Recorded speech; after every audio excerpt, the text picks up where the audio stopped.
Good afternoon, my MGTOW brothers. And what a fine day it is for a little drive across Texas.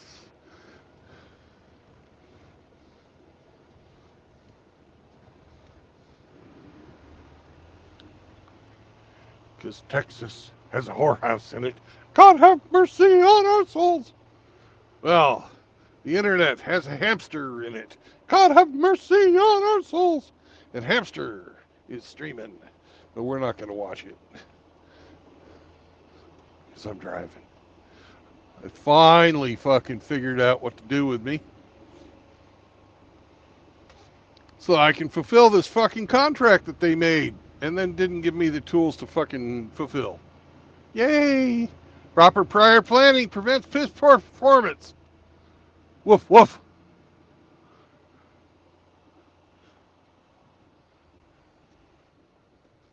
Yeah, just drive right in front of me. Nice. Stupid bitch. I love how the fucking youngins these days fuck up right in front of you and then point their camera at you like you're the one doing something wrong.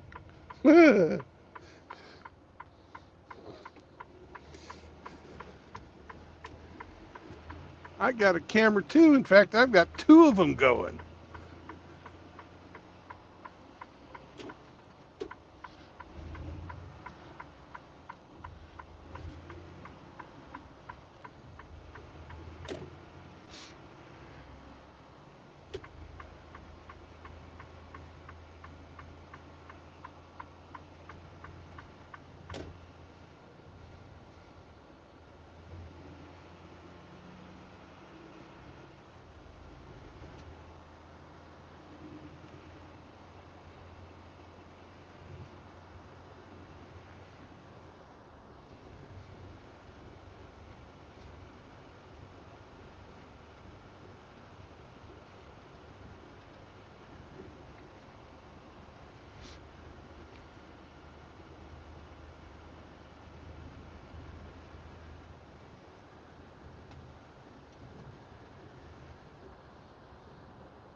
Actua! Spit on that thing!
Sergeant Grinch.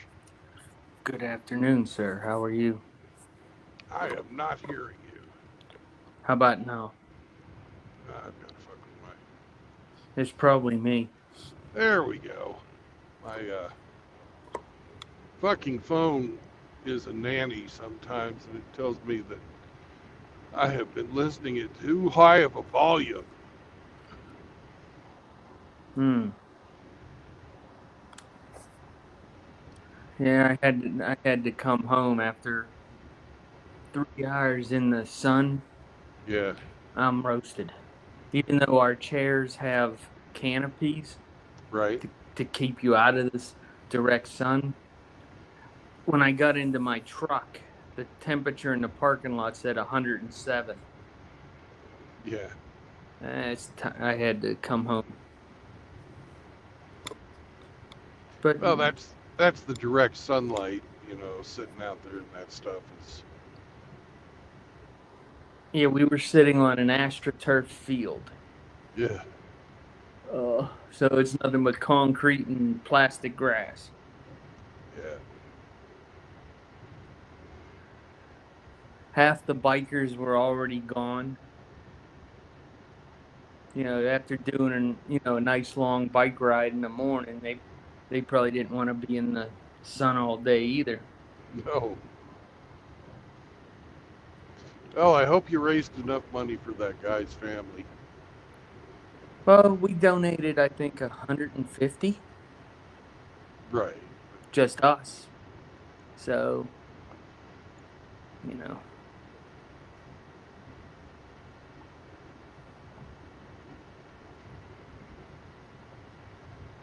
and there's more people streaming in and out. And I'm sure once the evening comes, they have a national uh, country artist playing as the headlining band at 8 o'clock. It'll probably fill up then, Right. and then fireworks after the show. So I'm sure tonight it'll be nice, but it'll still be hot as hell. Right. I wonder if the Donald is going to donate anything to that. I'm sure he did. I'm surprised he didn't show up because he's the type of guy that would. But he's already met the family personally, Right. and you know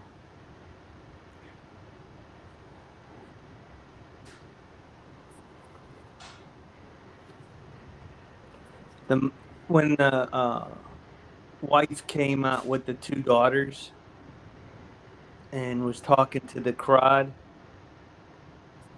it was hard for her, as you could imagine. Yeah. Tomorrow will be 1 year to the day.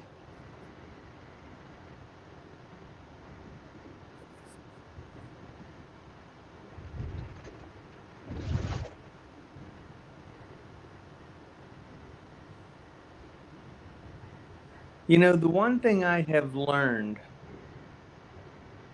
about pastors is a lot of them are not good public speakers. Well, that's sort of disappointing. When your job was to come out,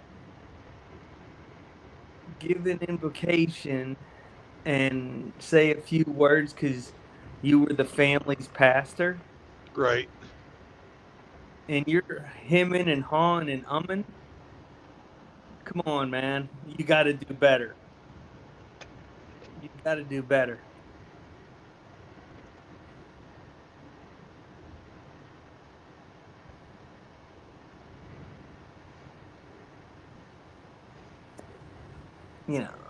I realize it's hard because you were more than his pastor. You were a friend of his.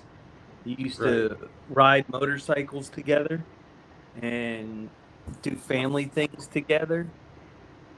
But a pastor should be able to get up and give an invocation on a on just a few moments' notice. This guy's known it's been coming for months. And he's hemming and hawing during the prayer. Come on.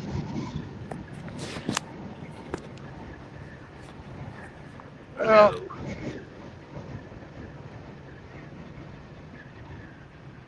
Even if you have to, write it down and put it on the podium in front of you. There's nothing wrong with that either. no, there's not. I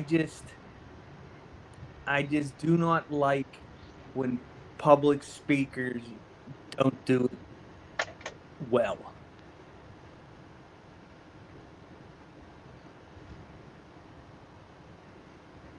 I realize that a lot of people feel uncomfortable doing public speaking. I don't have a problem with it. Maybe you missed your calling. Well, at the last family dinner, my mom was telling my oldest son how when I was a teenager I had wanted to be a Catholic priest and had looked into it, but I chose the Marine Corps instead.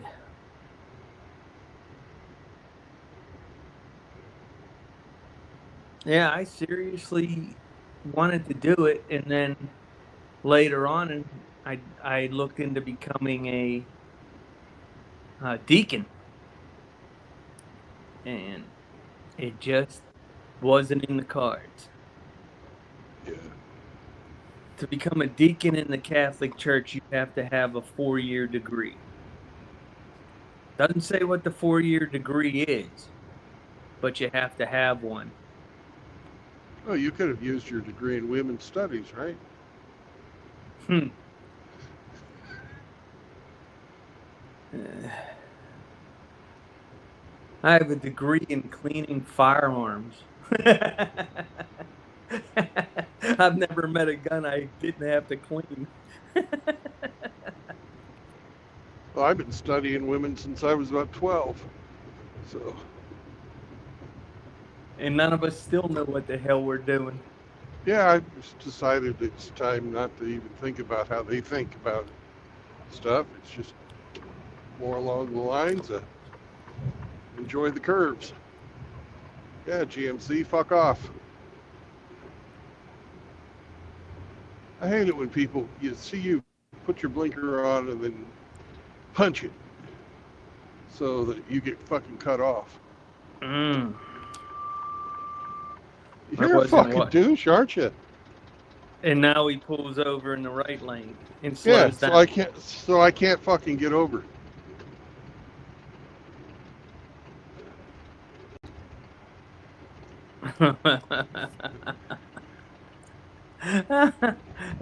Assholes are everywhere. Yeah, they are. They're just there's more of them than can be counted. Maybe we're deporting Yeah. the wrong thing. We should deport assholes, and then North America return to just a few 100,000 inhabitants.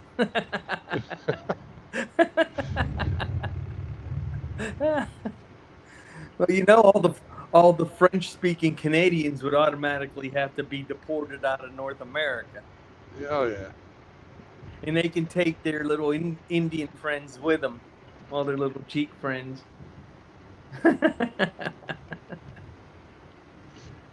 I don't know. I don't subscribe to generalization of groups. A couple of my neighbors, because where I live is like the UN. Yeah. We have everybody, and the couple Indian families that are in the neighborhood, they're all nice as hell. They have a festival that they celebrate in the fall, and they get makeup on, and they throw like this. colored powder at each other. Right.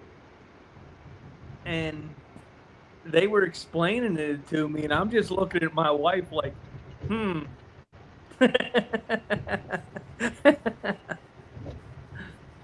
yeah.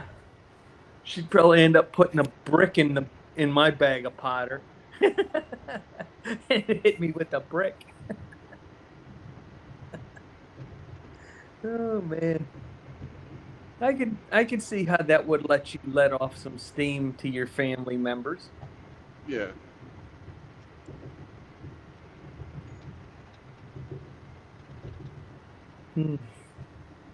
I see pictures of it. It looks like it'd be a lot of fun. I just don't celebrate any other religions' festivals or holidays.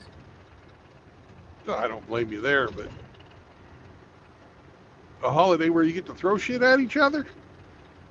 Just because you don't celebrate it doesn't mean it doesn't look like it's a lot of fun. Yeah, it did look like a lot of fun. It's but I think that would be a violation of the first commandment. Oh, yeah. So, you know, I just let that go. Yeah, I don't celebrate any other religious holidays or anything like that. If you recall There goes yesterday, the GMC. Woohoo! Let's see if he brake checks me. It took him that long to fucking get out of the fucking getting stuck in traffic behind me.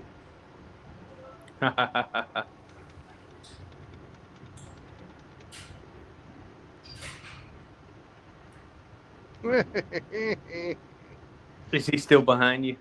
No, he's in front of me now. Okay. He found the gas pedal. Wow.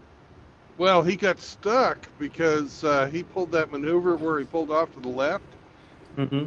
I mean, off to the right, and wouldn't let me fucking back over after I had let the person, or there was a big truck merging in front of me.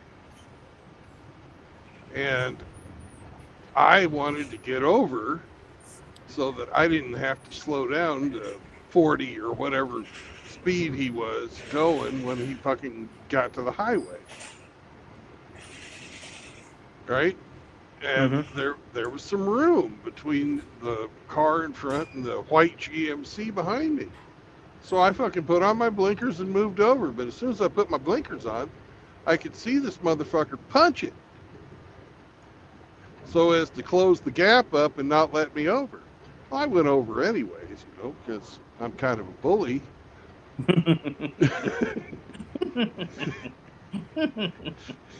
Yeah, 80,000 pounds kind of does that.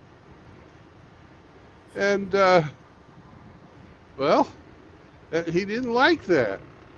So when we got past that truck and I was going to go get back in the right lane where the slower traffic's supposed to drive, he fucking speeds up and gets in that lane and wouldn't let me over. I'm like, okay. There was another car ahead of the one that he was with we're into a construction zone at that time, just the very beginning one, and the speed limit dropped, and that car that he got behind went down to the posted speed limit for the construction zone. Right? And there's a line of fucking cars behind me who all want to get past these slower drivers. and he got fucking stuck behind all that shit in the construction zone. And it wasn't until we got out of the construction zone that he was able to fucking finally accelerate past me. Congratulations on your poor choice. Yes, you fucked yourself. Good job. I like it. I really do. Oh my goodness. That's funny. I watch traffic patterns all day long.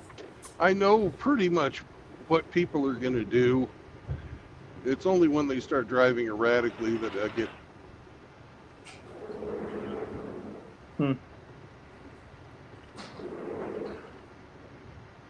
Let's see. I'm down here, And depending on how I go back will depend on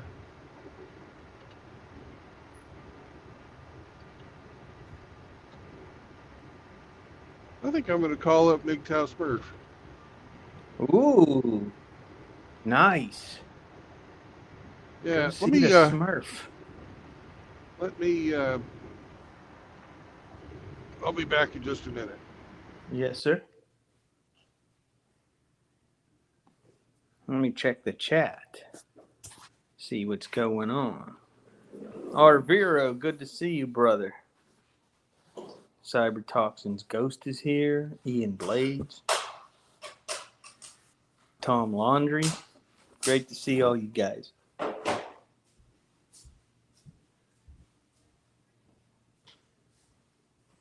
Puppy! That's right. He's outside doing puppy things. Yep. Black dog's out in the sun, laying in the grass.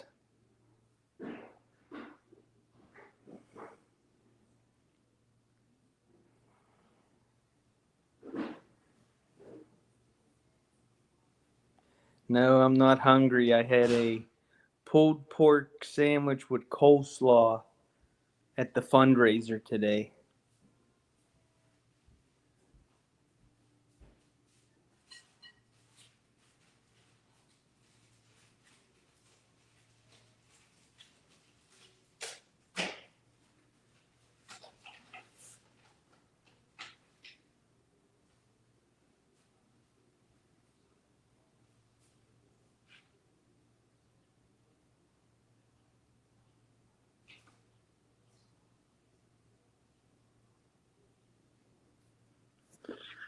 Yeah, Arviro, tomorrow will be the 1 year anniversary of the attempted assassination of President Trump here in Pennsylvania.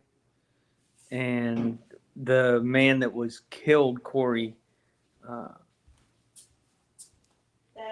he they had a fundraiser today for his family, a big motorcycle ride. They had like 250 bikes, and they have all kinds of music and food today. So we went early, and the truck said 107 degrees. So after 3 hours, I'm roasting. I had to come home. Even though we were under a canopy, it still was just too hot.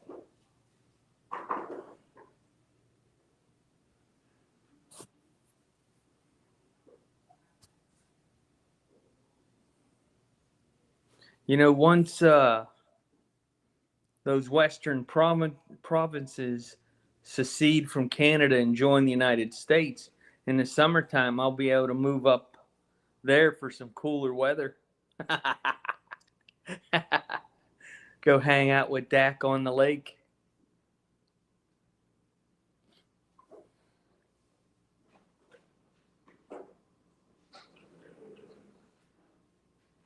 Can you watch him?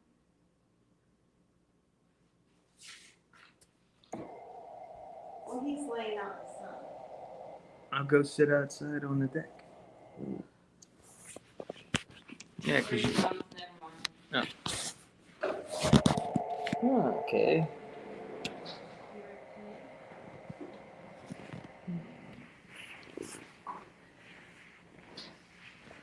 Yeah, Mr. Dog, how are you, sir? Oh, you're all sunny and warm. Good boy, yeah.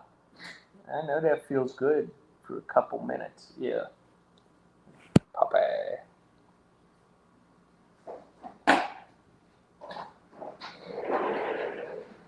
Are you anywhere near Toronto? You want to eat? Yeah. Okay.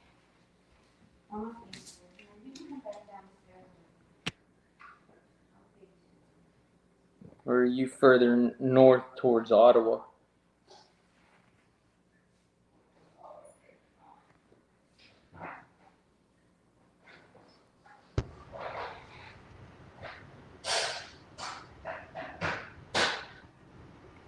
Did you get a hold of him, Brandon? Nope. Oh. Sorry to hear that. I'll try again when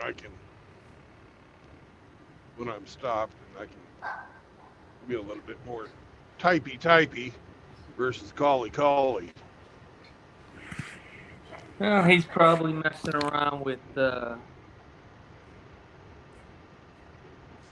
Little Smurf anyways. Well, he is probably out riding his bike, actually. Yeah.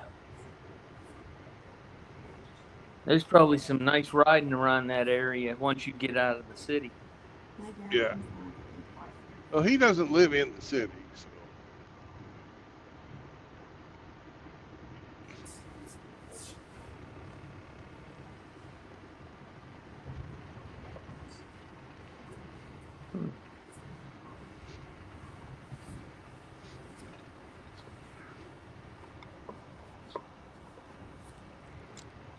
I guess that's not Arvira. That's not too far from me here in Western PA. And eventually, I plan on taking the Can-Am up to see Mr. Hemi 4-Speed. Well, I might as well just, take the couple-hour ride up to see you when I'm there in Eastern Canada. Yeah, that'd be nice. Go have dinner. Absolutely.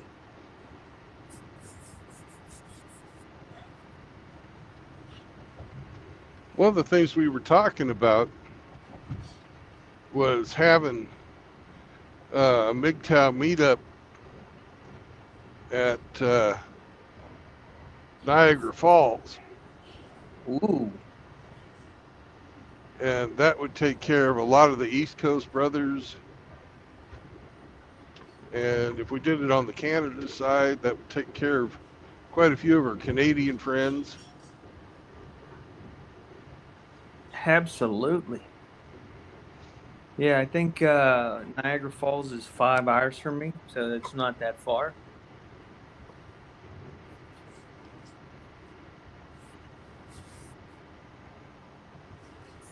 Yeah, that would be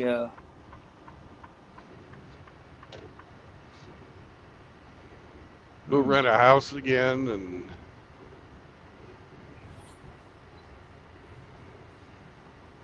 go out and ride the Maid of the Mists.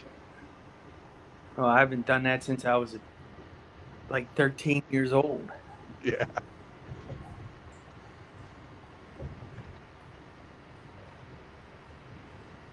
Eat like fucking kings. In my youth, I turned a lot of them 304s into Maidens of the Mist. Well, if you were doing it right, they weren't maidens after you were done. No, no, they weren't. 99% of them weren't maidens until I met them. Ah. So, what they say, 2% of women over 25 still have their virginity.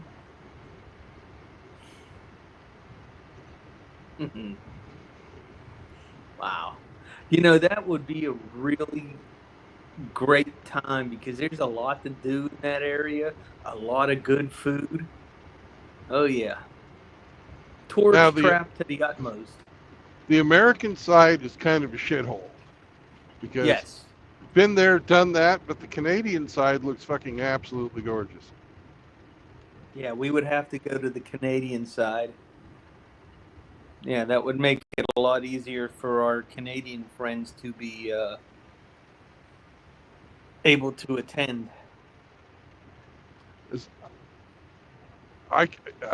I'm not getting a lot of,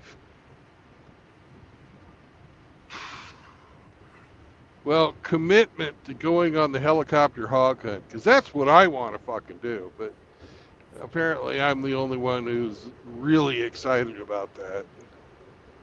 Well, I guess you and I are the only two. Okay. But I think the fellas would probably be more in tune with going to Niagara. Yeah.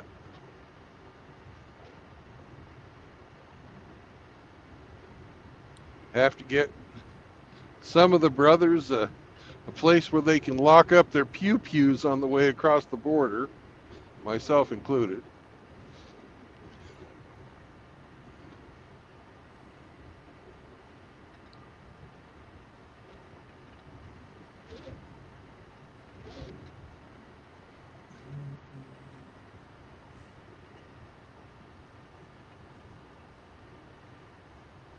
Because the darn Canadians don't like it.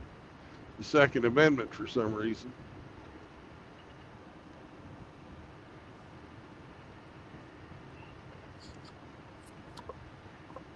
Well, you know, it's the French culture of the Eastern Canada that doesn't like that.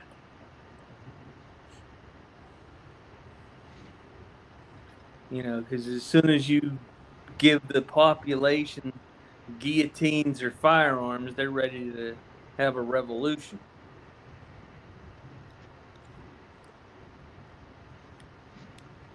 They learned their lesson.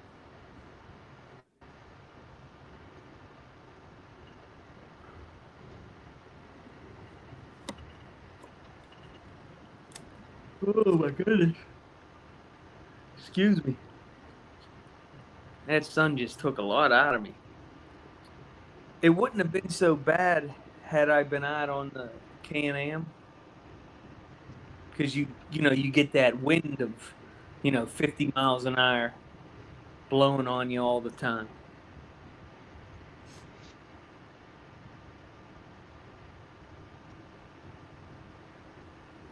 But tonight at 8 o'clock, when the national act hits the stage, we're able to hear it from our front yard. Oh, good. And we'll be able, yeah, the place literally by the map is only a mile and a half up the valley. So we'll be able to see the fireworks and hear the band and all that good stuff. So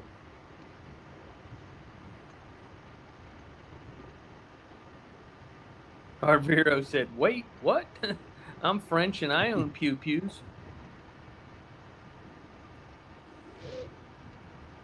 I thought they didn't like semi-automatic pew-pews in Canada.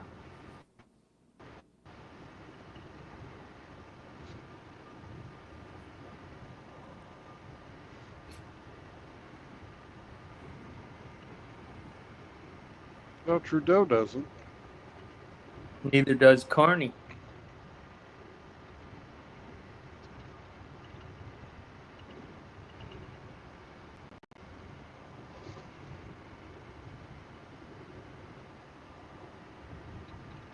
I'm surprised he's not in Cuba running that country now.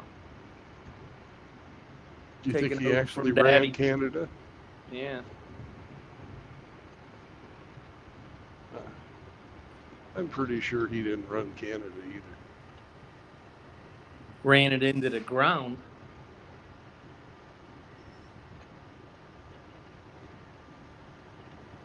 Did you see the French court said Macron's wife is a guy? No, I didn't see that. The French court ruled that Macron's wife is his husband.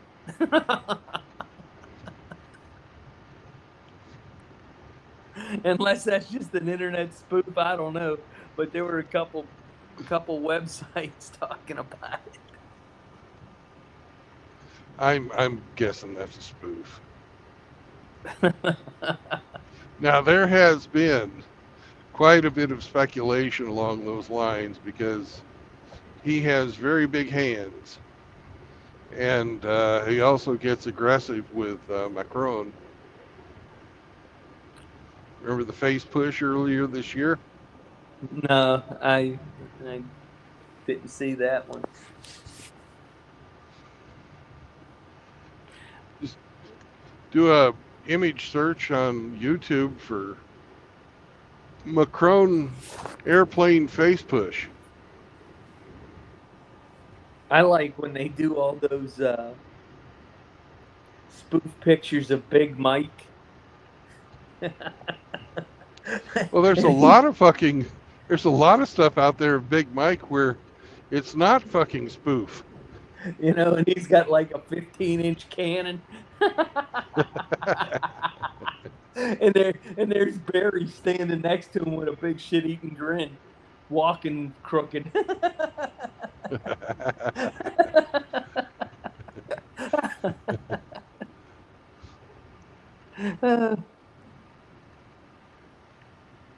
Macron airplane face push.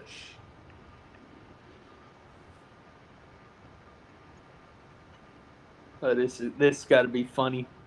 Oh, it is. She slapped his face. And then Macron ignored by wife Bridget. Oh, this is going to be good. she puts her hand like palm first on his face and pushes him backwards. It wasn't really a slap. It was a fucking dominance move. French President Emmanuel Macron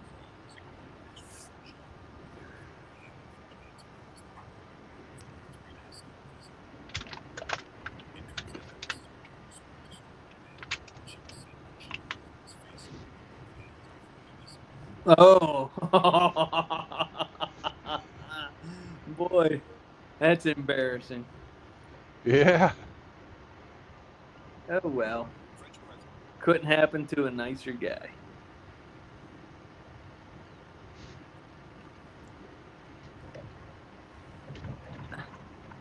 Yeah, how about that federal California judge saying that ICE can't arrest illegals in California?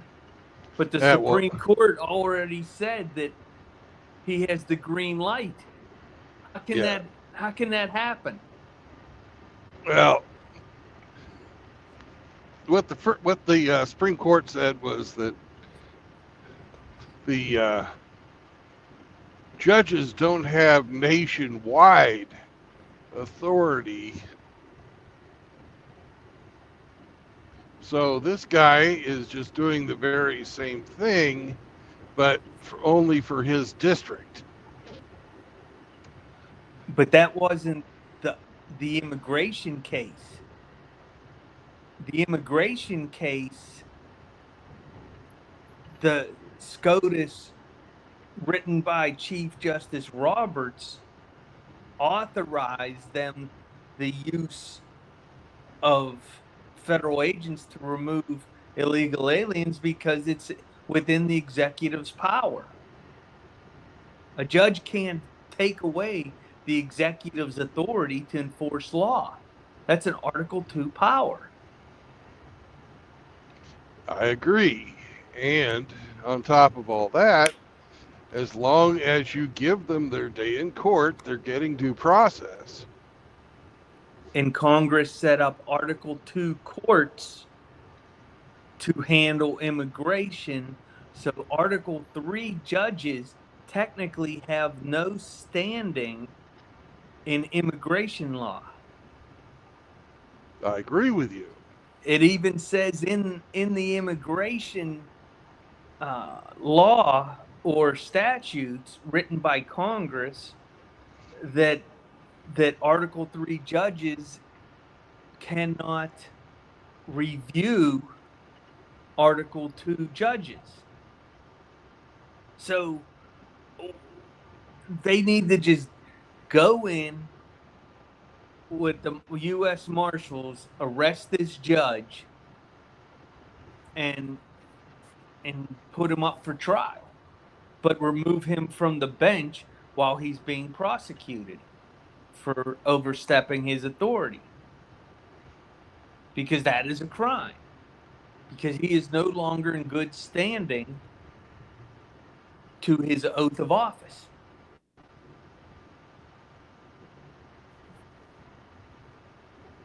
But hey, when was the last time you actually seen a liberal go to jail? I don't even think they put. When's the What last was that time you New saw him? Jersey senator Menendez, the one that was taking the gold bars in cars? Yeah. They didn't even put him in jail. They just threw him out of the Senate. So I'm sure he's making money somewhere off of somebody.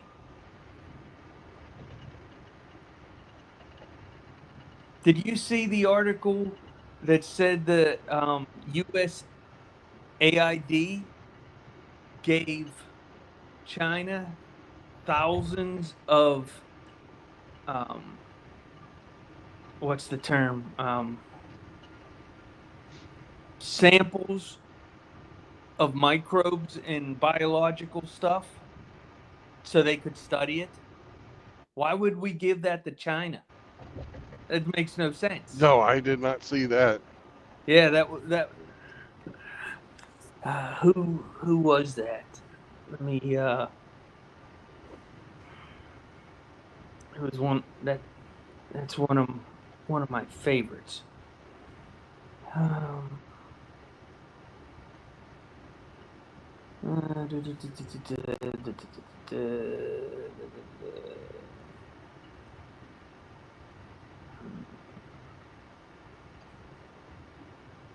no, it wasn't this one. Try this one. No.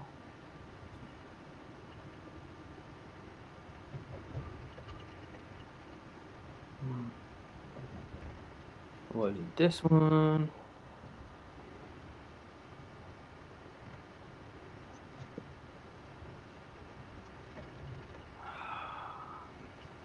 Which one of my Chinese channels was it? Oh, geez. It's always something, you know? You never find what you're looking for.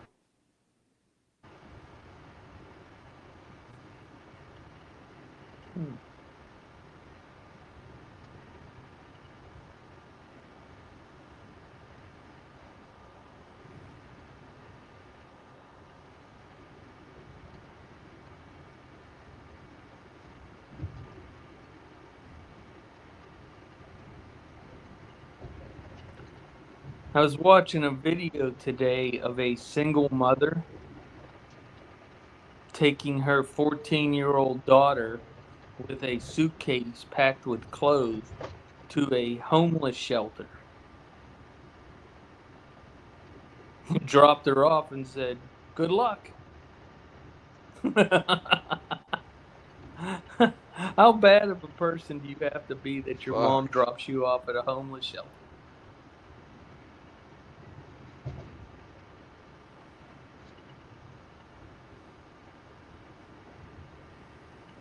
Oh, your short that you posted about the SNAP benefits and all that stuff? Yeah. That was right on the money.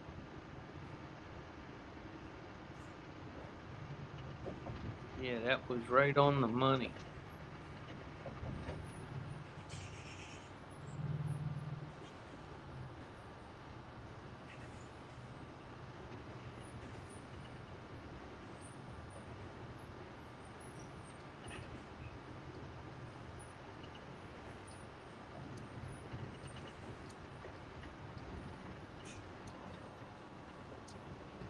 I'm still looking for that.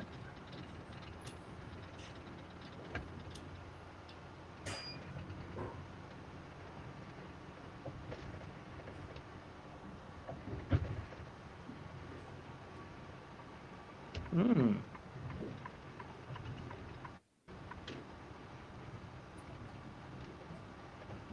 So I guess the next Godzilla movie from Toho will be Godzilla against Mechagodzilla. Nice.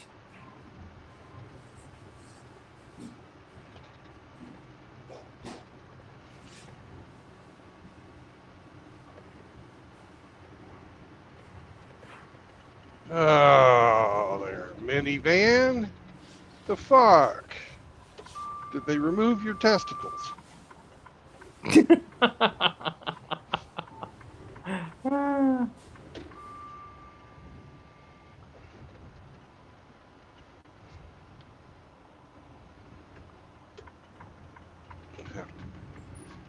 Ass in the fucking slow lane.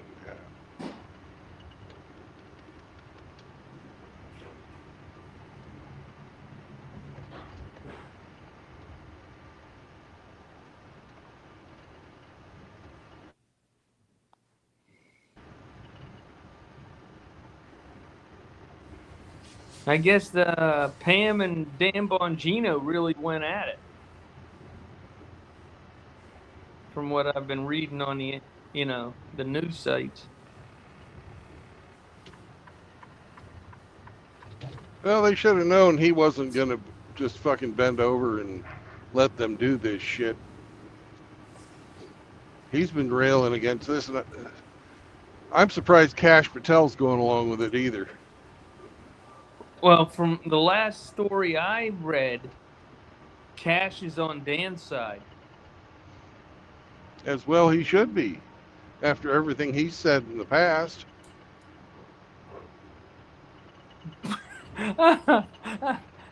Frost just posted a Roberta video 8 minutes ago.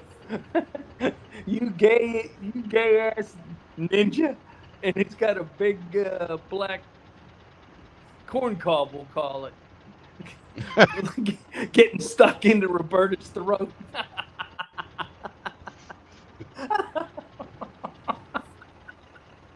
Oh my gosh, that's funny as hell. Well, I guess that channel's going to be getting banned.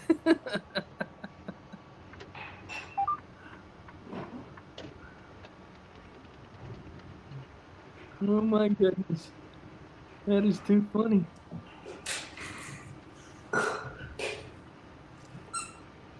Where is that damn story? It was just up at 9. I just read it this morning when I woke up.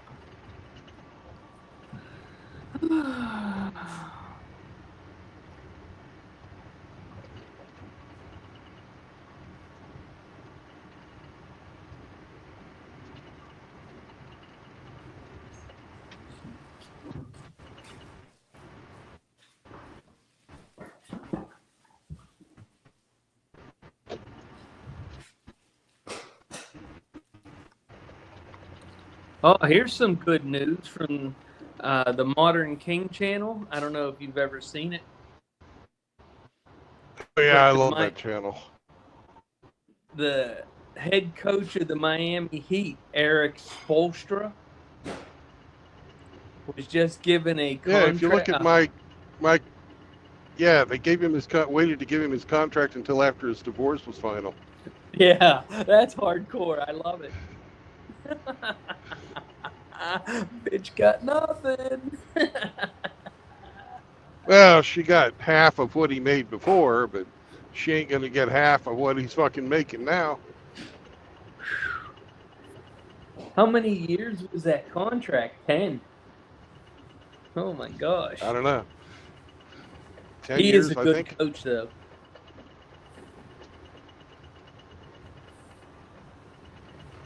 Yeah, he is a good coach.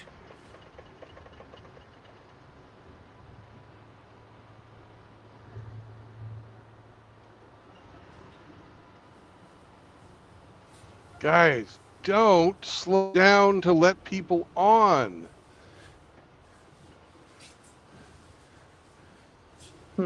Where this happens. This is why you should fucking have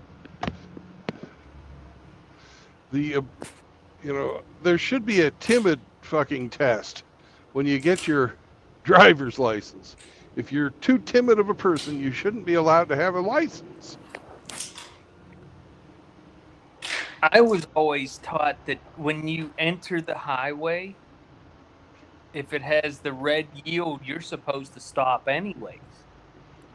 And if not, well, you're supposed to enter the highway at fucking highway speed. Yes.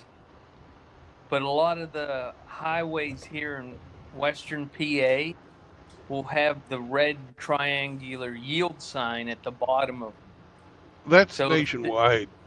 so Ev- so you have to stop if there's oncoming traffic. well, there won't be. You're not looking at the oncoming traffic. You're looking at the. You have to merge with the flow of traffic, and yield if there's no room to merge. That Yeah. yielding part means you stop, but But everybody eh, just drives on. well, what's even worse than the people that just drive on are the people who are already on the road, fucking putting on their brakes to let somebody in because they have this fucking misguided and incorrect idea that they have to let people in.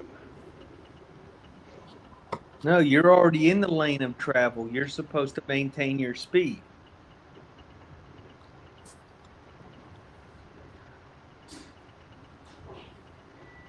And they're doing it again. We have another merge coming up, and I see the brake lights coming on.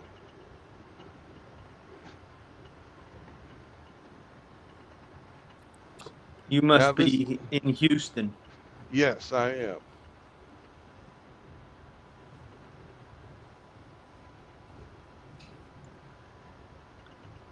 Yeah, you're always supposed to go under the car, not over top of it. I'm sorry, I'll drive over the top of it. Well, you know what I'm saying. You don't cut in front of the vehicle, you get behind it. Right, right.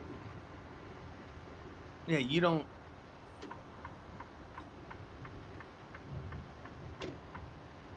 What's even more frustrating is if I see a car in that right lane that I'm trying to merge onto the highway, so I'm slowing down so that he can pass me, and then they start slowing down like they're going to let me on. No, Yeah. no, just keep going. No. You're in the lane of traffic. You're supposed to maintain your speed. I will get on when I can. I will Yep. merge on when I can. Oh, Pardon bless you. me. That was a good one. You got your money's worth.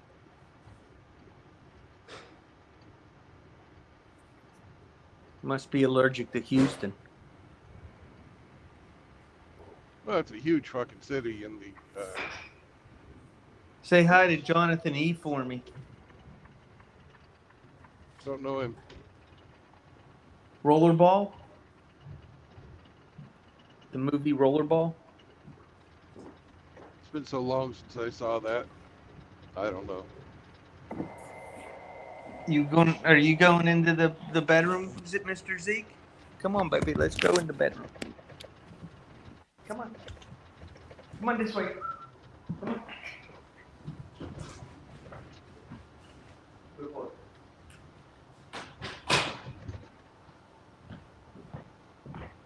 Ugh.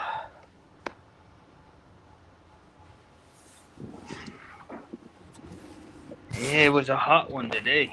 Even wearing Under Armour type shirts, the sweat resistant shirts, it was just hot. Yep. It's probably hot where you're at right now. Yeah. Straight up 100. Yeah. Mm-mm-mm.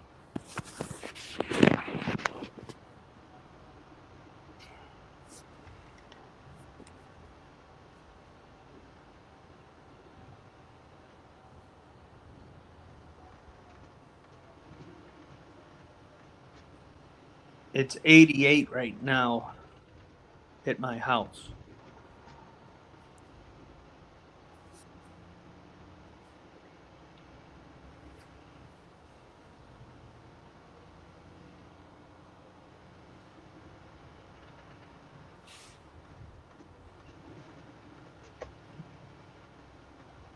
Well, there are plenty of lanes to choose from. That's good. Yeah, but I have to be on these two lanes over here. Are they And truck hope. restricted? No, it's just I'm about ready to change Gotcha. highways.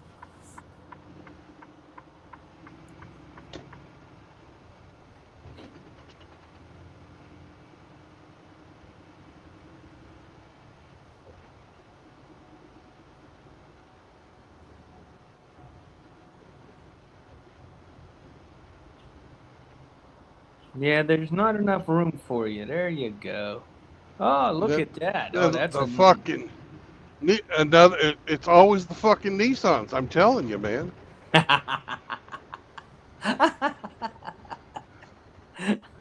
All right. At least we're known for something.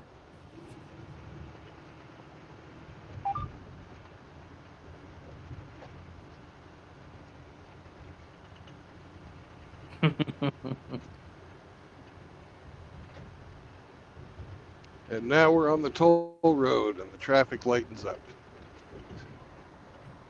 Is this like a beltway around the city? No, this is a north-south road. It's not the freeway, so Gotcha. you got to pay to drive on it, which means it maybe gets 20% of the traffic the freeway would be carrying. The road seems awful bumpy for a toll road. Oh, you're paying for being able to not fight traffic. Not a smooth ride. Oh, are we back in Indiana? No, we're fucking Houston. Now, Indiana's like it all the way across the state. yeah,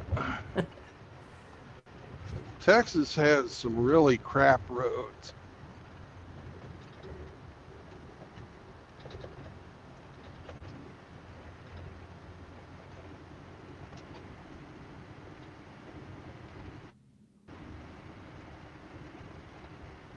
Hmm.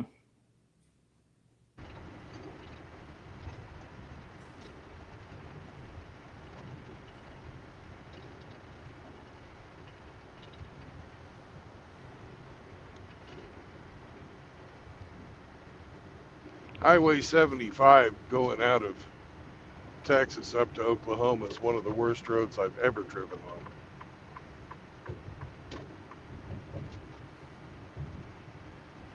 What's that connect? What cities does that go by? Uh, Not really. It goes up through Deming, um, and McAllister, Muskogee. Not any big cities. It's just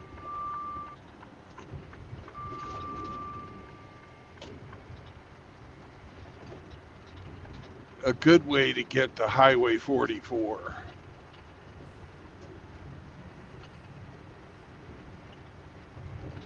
So, do you know your destination once you load up here in Houston? Yes, Where are you heading to? I can't remember the name of the town, but I can tell you exactly how to get there. What state are you heading back to? Missouri. Okay. Are these Walmart runs still, or? No,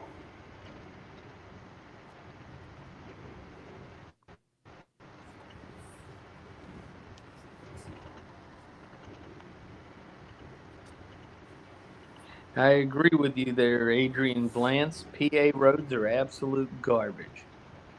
around the cities, that's true.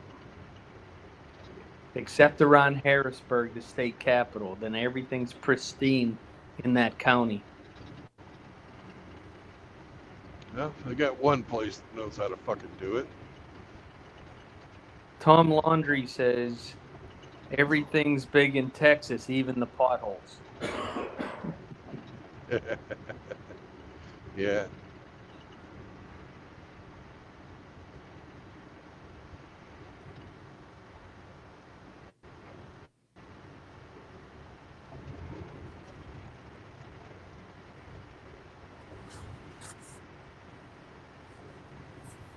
Mr. Hemme must be busy today.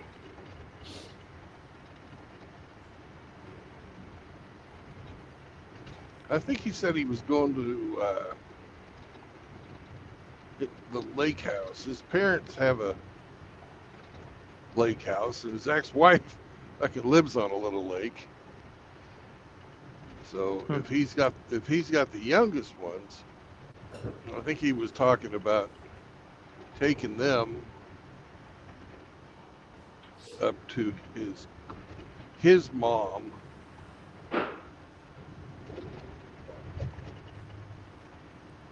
Oh, that car is moving pretty good. Moving foolishly. I'm speeding, right? And he's really speeding. Oh yeah, he's probably doing 90. Yeah, I'm doing 68. What is it? A 65 speed limit? Yeah, it's a 65.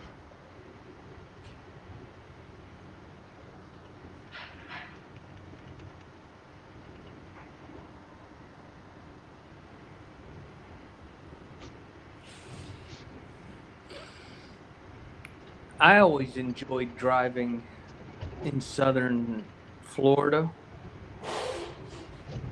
because the speed limit was go like a bat out of hell. Yeah, That's it. The right lane was doing about 75. The middle lane does about 80. And the far left lane is anything above 85 miles an hour. yeah. And I'm bobtailing right now. I'll be Oh, picking up. I'll be picking up my trailer down here in about 20 miles or so, 23 miles. And then I'm going to go pick up a load right down next to the ship channel.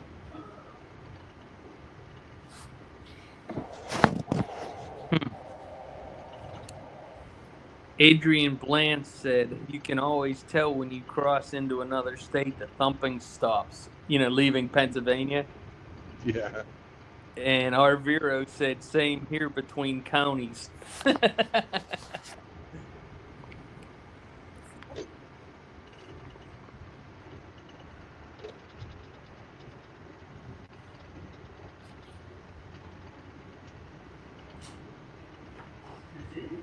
Hello, sir. Good boy.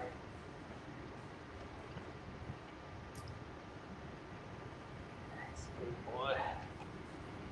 He almost took me out today, though, Brandon. Went downstairs to the refrigerator to get something to drink. He flipped my legs off. I almost went down again. Grinch, you got to get your dog under control, man. I know you Well, love him, but fucking A, man. that was my fault. I know he comes barreling down the steps when I go downstairs. How is And that your fault? I know to move to the side because he's coming, and I was walking in the middle of the steps instead of over by the handrail and holding on to the handrail. What are you doing, Bubba? What are you doing? You gonna say hi to Brandon and Sam? Oh, Uh, good boy. hello, He's Zeke. wagging his tail. Brandon says hello, Mr. Zeke. You must have your earbuds in. Yeah, I do. Life's simpler that way.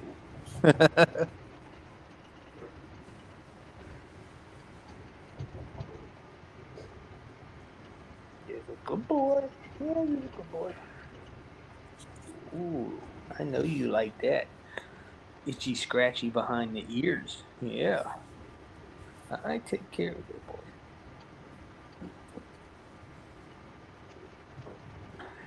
If I ever make it down to Texas to go see RO, I'm going to scratch him behind the ear, see if he kicks his legs.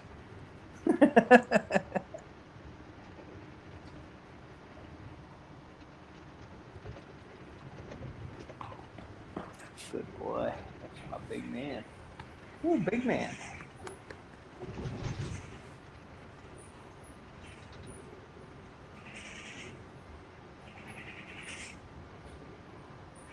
We'll sit outside today. Later, listen to the music and the fireworks. What do you think about that, Mr. Z? Yeah, you go with that? Okay. Best thing ever. Woof. Last night, one of the neighbors up the street, they lit off a M200 in the middle of our street.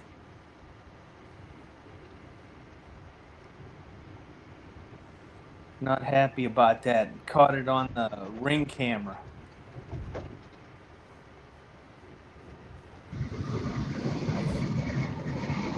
You know, that's. Haktua! Spit on that thing. Whatever happened to her? Did they prosecute her for the fraud or They decided that she was not, that she was nothing but a patsy, and that the real fraudsters were the other guys. So she got the fucking pussy pass on that. But now there's a civil lawsuit against her.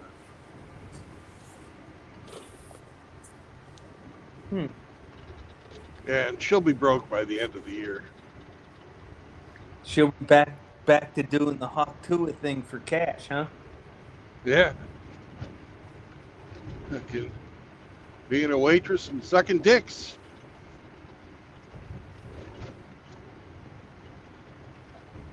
Hey, got her through college.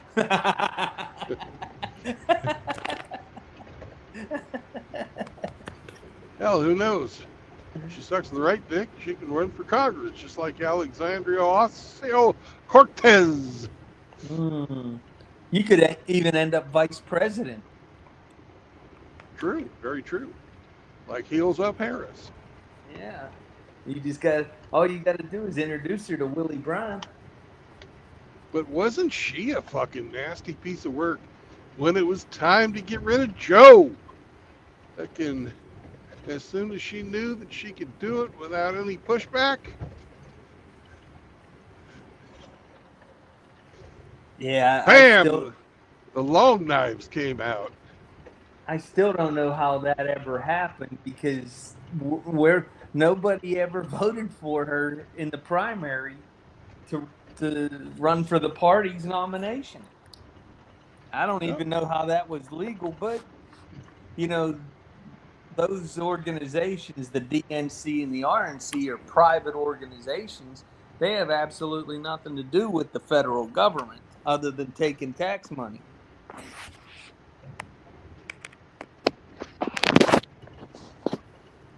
But George Washington warned us about parties. Yep, partisanship is what he called it. Yep.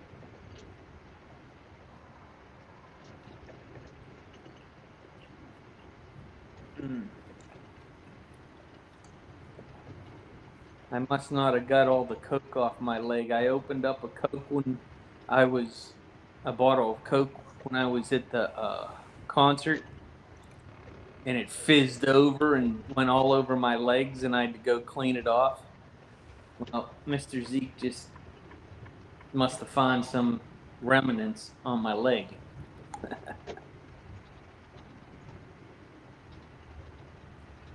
Good boy. You got to go outside, sir? Okay. I guess we're going outside.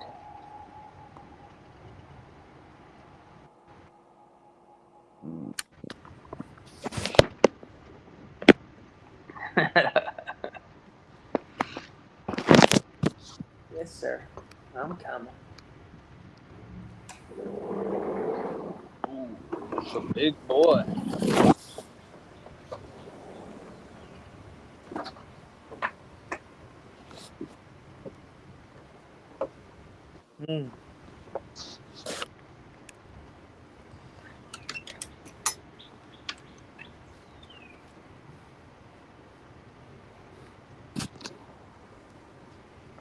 Oh, is it nice out here? But I'm not sitting out here for 3 hours, though. Yeah.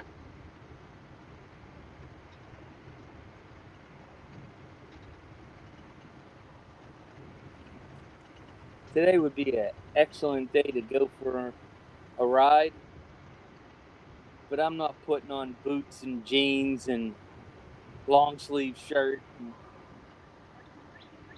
Nah. Not today. Be sweating my nads off before I even make it out of the garage.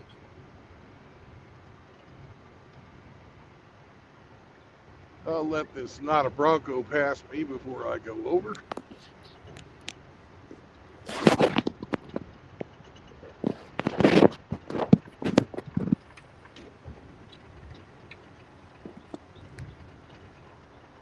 Mr. Hemmy's in the chat.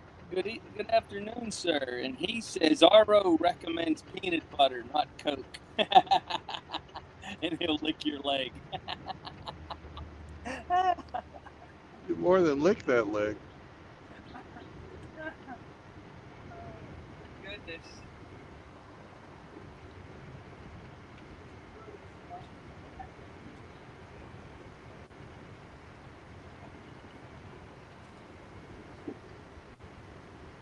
So are you really considering the next meetup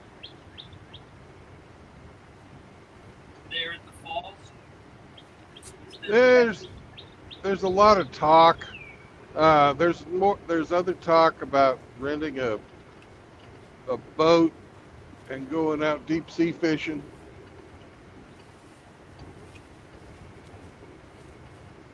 Well, I thought we know a captain. Yeah, but actually a boat that's on the water. Oh. Well, I thought he said that he was in the water. Yeah, but he's been saying he's going to get it in the water soon for 3 years. So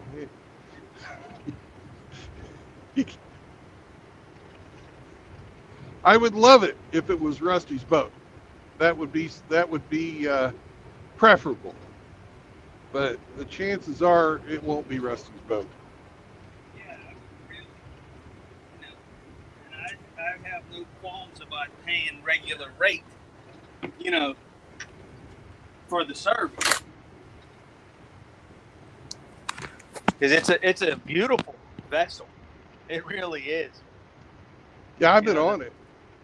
The photographs I've seen of it are just amazing.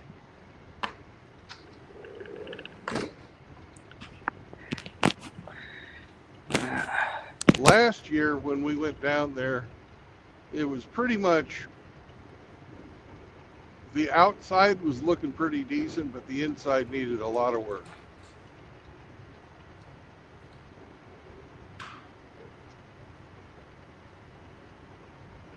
And I'm sure that's not inexpensive to maintain that. Oh, everything on a fucking boat's expensive.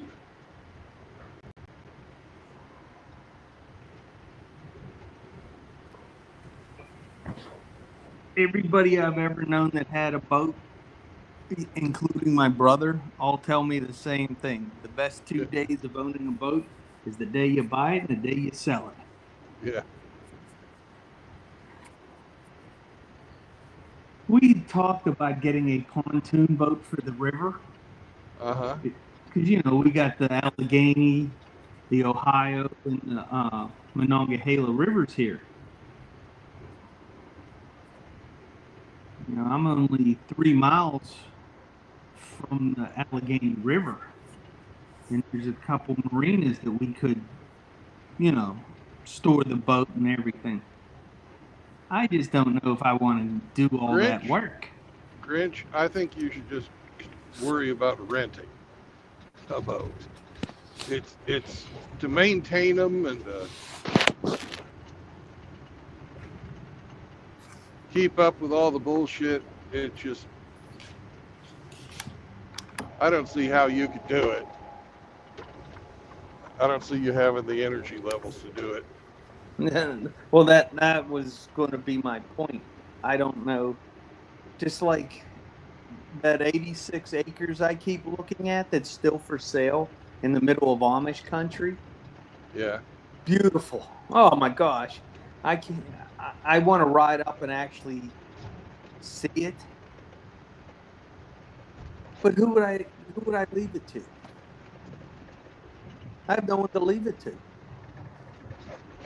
So there's no sense in me spending the money.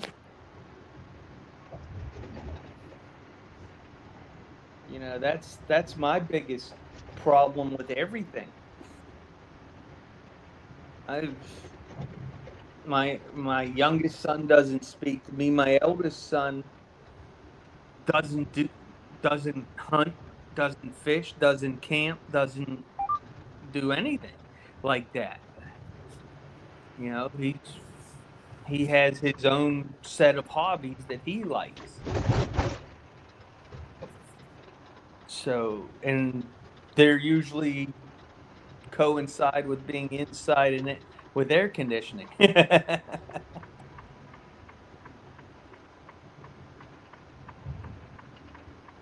So I just so why would I invest? And there's no guarantee that I'll ever get to use it. Uh-oh, the good, bad, and the ugly's on TV.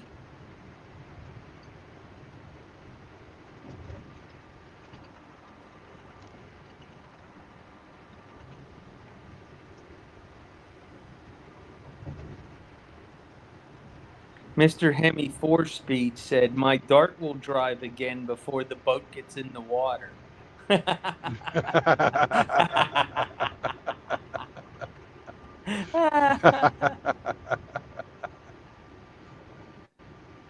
He has a 360 block and he's putting on 340 heads on it.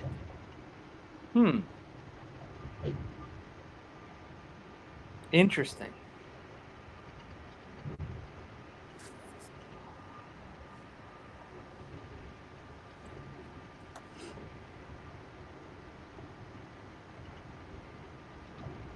I had the 5.9 liter, the 360 V8 in my 93 Dodge Dakota.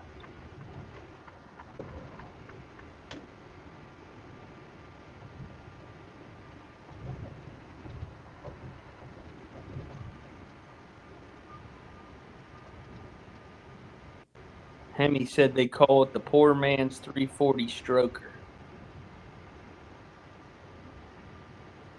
I thought I'm going to go RO black was known for a as little the bit. poor man's 304 stroker. He's just a stroker. Anyways.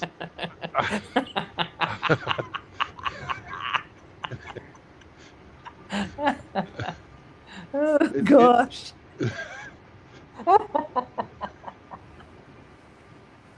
Oh, fucko. Well, I guess there's now two people you can talk about that when they're not in the chat. Riggs and RO. RO's here. He's in the chat? Yeah. No, he's not commenting. He must be working. No, he's visiting relatives. Oh, that's right. He's in North Carolina. Yeah. Because I know I saw him earlier when I looked at the chat. Yeah, he was the first one on the chat.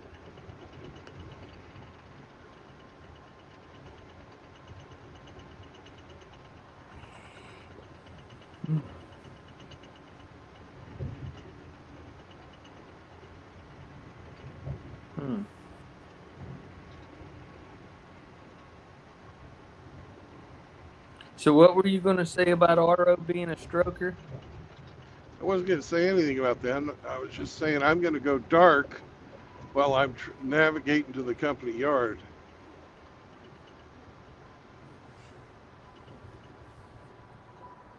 You can still hear me, but I'm not showing video right now. Gotcha.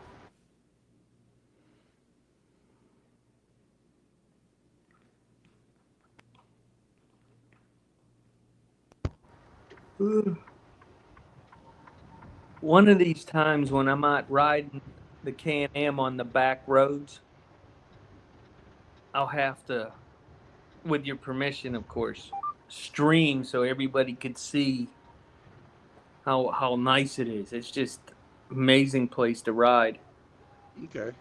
The back roads of Pennsylvania for a while. You know, premium gas is still over $4 a gallon. Yeah, that's crazy. It is crazy. I could run it on the 87, but they don't recommend it. They want you to use at least 91 octane in the motor. Right. So that's what I buy. Some of the places have 93 instead of 91. You know, that's not going to hurt anything.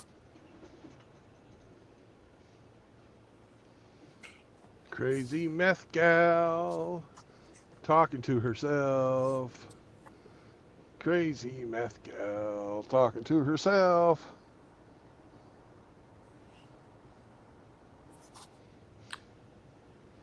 I'm sitting at a stoplight, and there's a woman just fucking having a big old conversation. Couldn't threaten her with a dentist.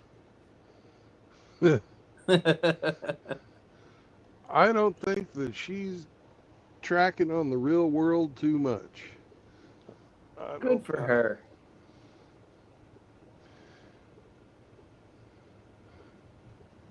She is definitely in her own little fucking world.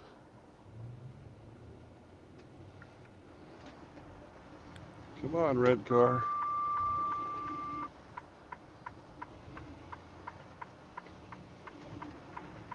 Mr. Zeke has the right idea. He ate dinner, went outside, did his business, and now he's asleep.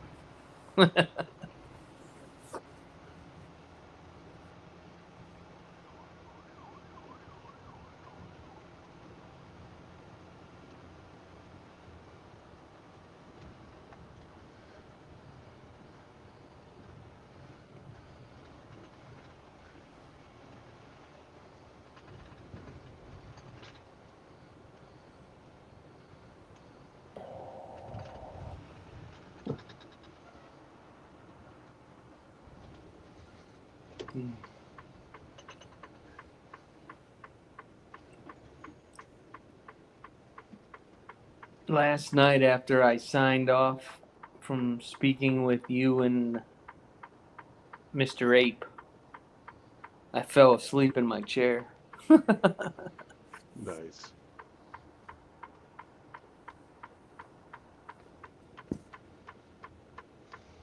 Yeah, I was getting tired.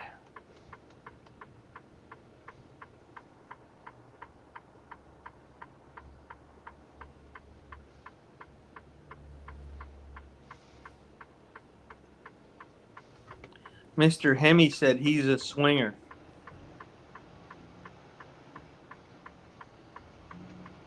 Interesting. Arviro asked what year was his dart, and he said it was a 71.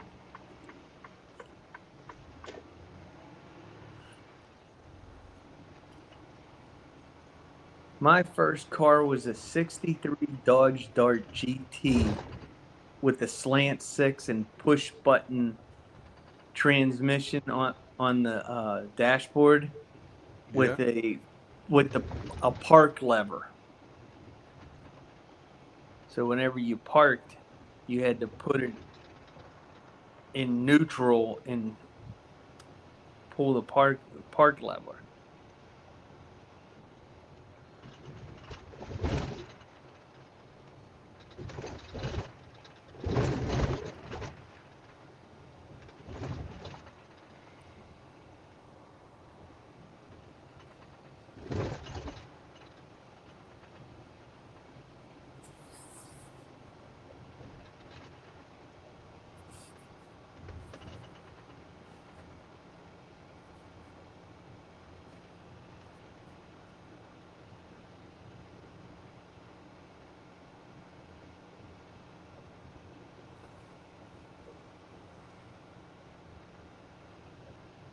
Arviro said one of his friends had a 67 with a 383, and another one had a 72 with the slant six.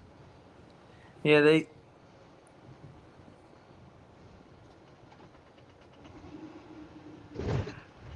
yeah.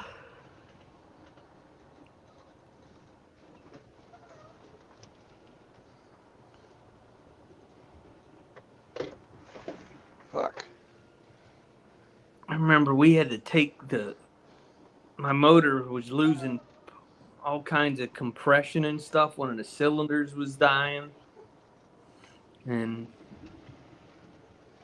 being at an air base, everybody and their brother there is a wannabe gas monkey guy. Right. So for a couple cases of beer and pizza, I had half the squadron rebuilding the motor. Yeah. All right. I can go back to I have found the little fucking road I needed to find.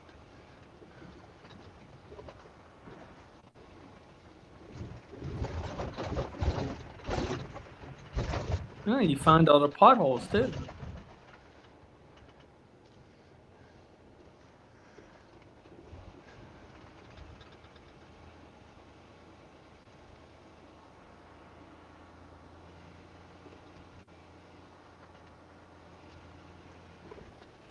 Well, hopefully you have a nice trailer to pick up. I don't care what kind of trailer it is as long as it rolls down the highway legally.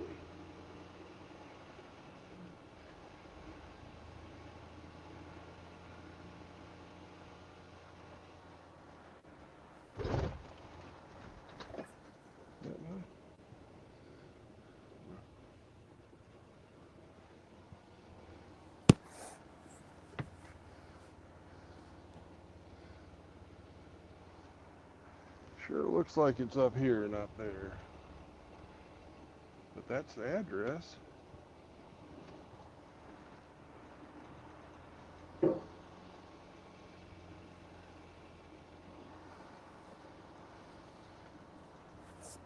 $10,000 Wallaceville Road.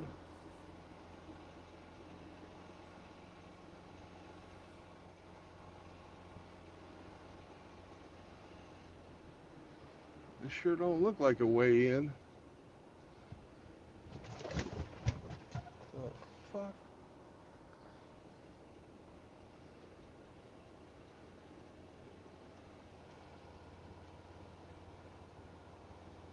Well, let's see if there's anybody in the office. I gotta fucking ask about this shit.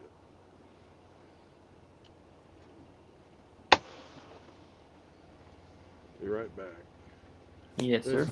This certainly ain't fucking where I'm supposed to be. You can't even open those gates.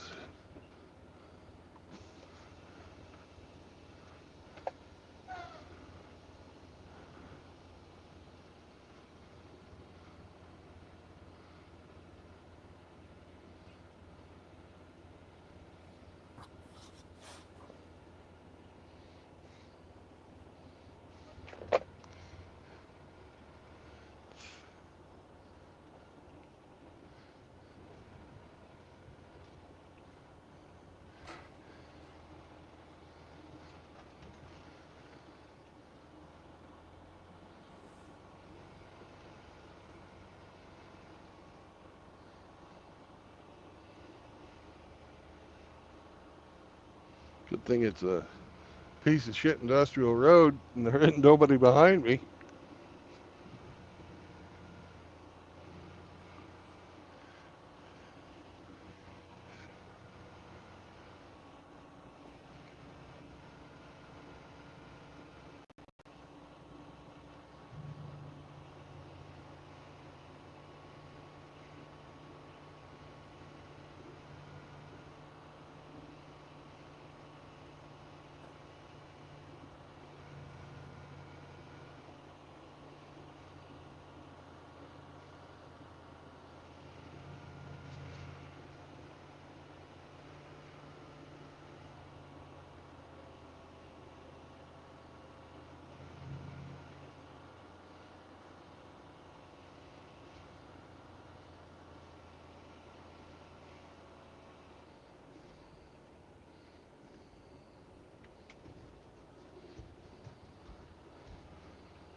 don't see any fucking guards.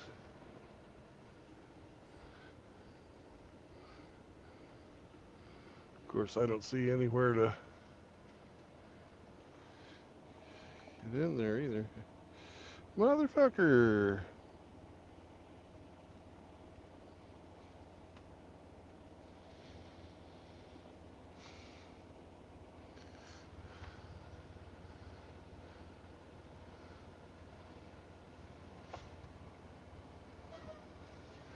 Well, we'll go down here to this white building and figure what the fuck. Hmm.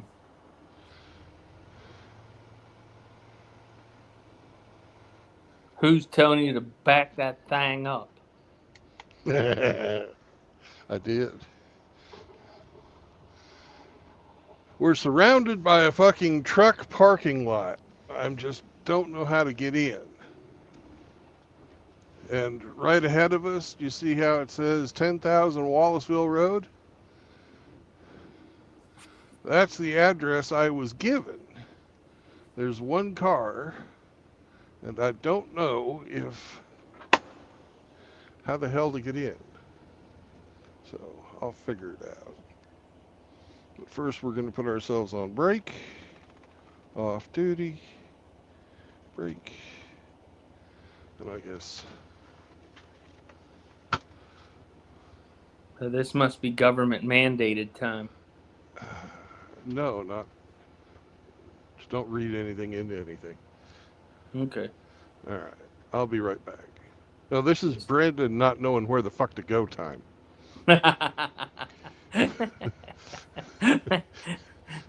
Welcome to my world. Yeah.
Yeah, I'll be right back. I got to make a phone call.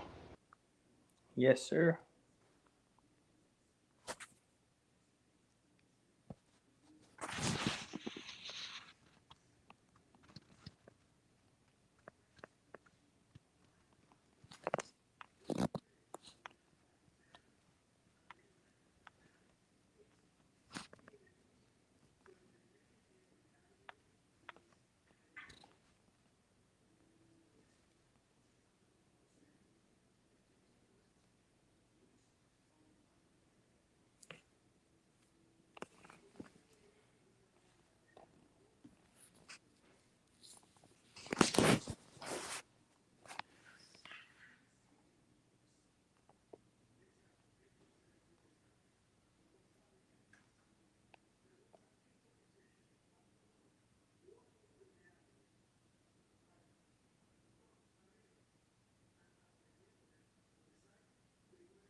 All right, we are inside the wire.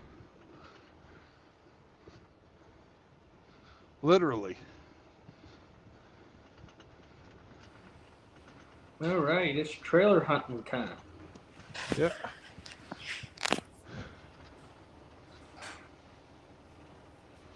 We got to find ourselves a lovely empty trailer.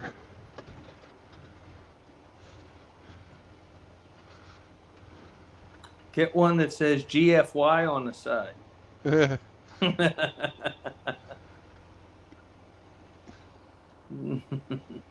Spread the word.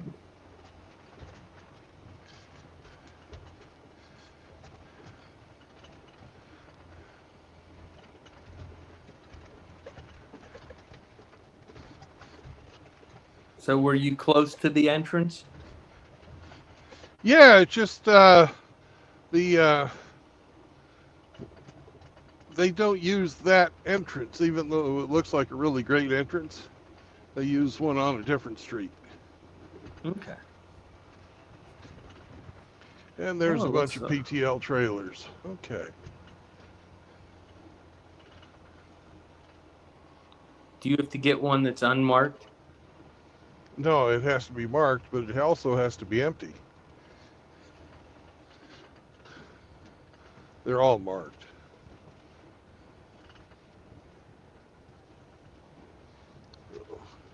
Sammy and I are going to park the truck and then go walk along the back and find one that ain't got no shit in it. Hmm. And when you come back, maybe the dog won't have any shit in That's the plan. it. We'll be back in a bit. Yes, sir. That's right, Sam. We should put it in optimized idle. That way the air conditioning won't stop. We like air conditioning, don't we, Sam? Yes, we do, especially when it's now 102.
Good afternoon, Mr. Ape.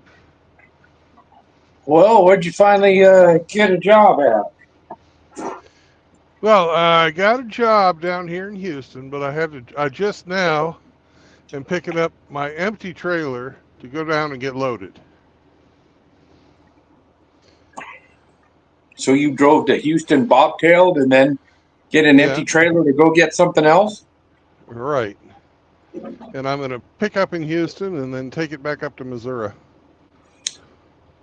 Wow. That sounds like efficiency 101.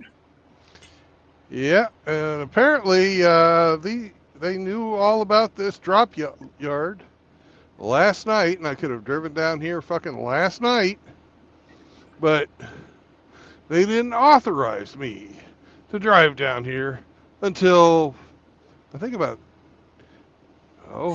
1 o'clock today. You weren't very far from Houston then. Yeah, I was 3 hours, Oh, yeah. but Wow. there's lots of empty trailers here. Well, that And sure is nice that they fucking held you up all night. If that money started coming out of their pocket, I think they'd be a lot more incentivized to get you moving. yeah, you would think so. You would think, a new payment plan for them needs to be implemented. Like, well, you get a percentage of the profits, bitches. If you don't keep our guys rolling and make the money keep coming in, you don't get paid. We Just start our deducting.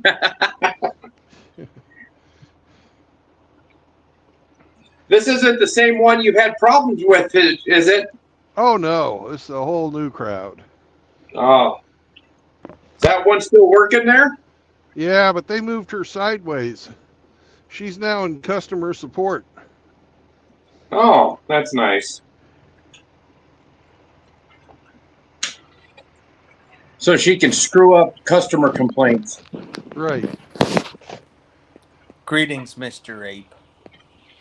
Well, hi, Rich. How are you? Fine, sir. How are you today? I'm making myself some late lunch, early dinner. Nice.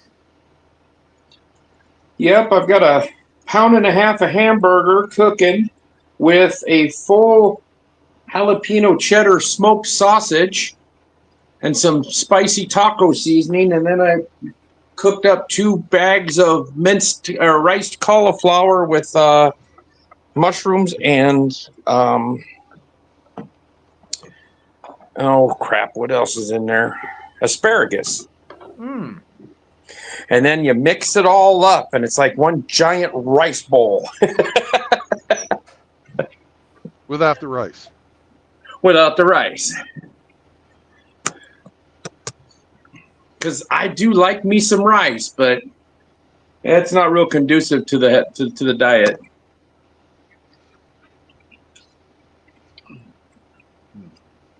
This has got carbs in it, but as long as I keep under a certain amount every day, I'm good. I still see results and don't feel bogged down or bloated up or.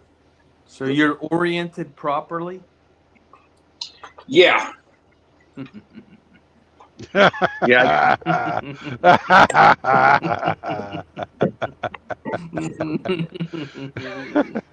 Oh, I see what you did there, Round Eye. You funny guy.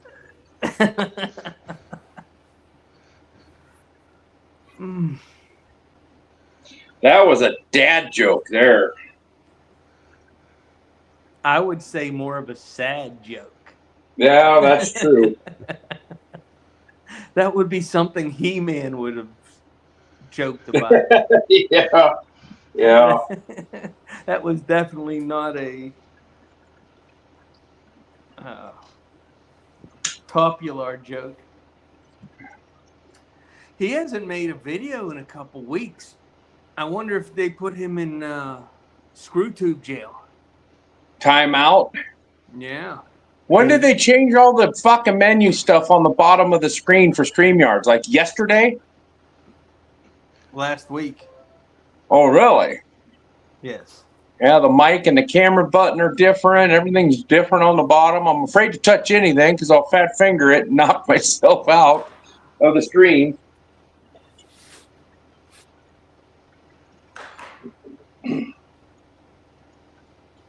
Next door neighbor was getting his race car put together. Found a trailer last night, and he's going to one of the small town annual fairs, and they're doing a bump and pass race where you have to hit the guy. You got to bump the guy in front of you, and he has to let you pass.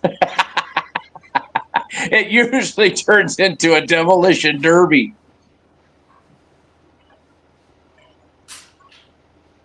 But it's like 60 miles away, and the race Actually, the race is already done. Probably, I think it was 3 o'clock when it was supposed to happen. So hopefully, he didn't get too jacked up, and he can go to work on Monday.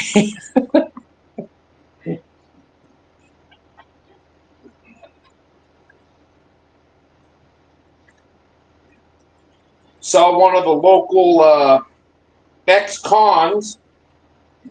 He spent pretty much half of his life in prison.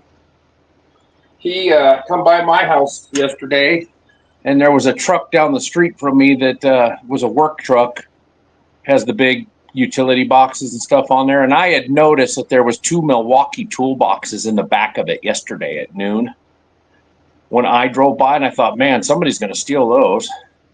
Well, about 5 o'clock, this guy comes driving by, and he drives real slow and looks at it, and then he takes off and goes down another alley and was looking at it some more. So I talked to my neighbor who knew who owns that business, and I said, man, I think I'm going to call the sheriff and say if something gets reported stolen, I know who took it. And he called the owner of the business, who was up in South Dakota camping, and that guy called his buddy who owns another shop here in town, and he says, hey man, go over to this truck and take them toolboxes out, would you? So I see this guy, and I recognize the pickup. I knew he was a local businessman here, and so I had never met him. So I walked down there, and I said, hey, are you stealing those toolboxes before they get stolen tonight? He started laughing. He goes, yeah, I got a phone call. And he says, they're empty, they're not full, but they were those nice Milwaukee stackables that have the wheels and the handle that comes up like luggage. There was 2 of them sitting in the back of this truck. Those are expensive. He says, oh, there's nothing in them, but they'd still get stolen. I said, oh, yeah.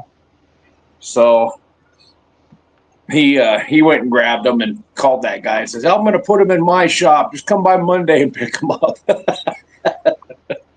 But I thought I was going to see some thievery.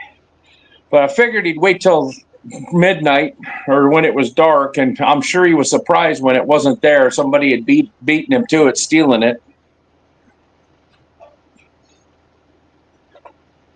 Bad thing is he lives right across the street from my mom, so she's got a paranoid schizophrenic next door and a convict across the street that lives with his very elderly parents.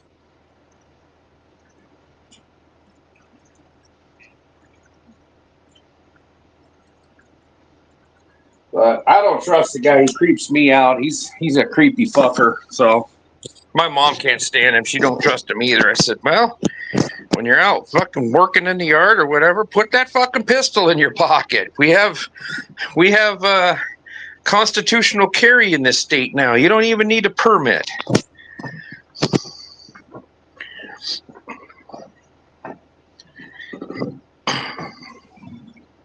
It doesn't do you any good when it's in the house and you're getting your ass beat in the front yard.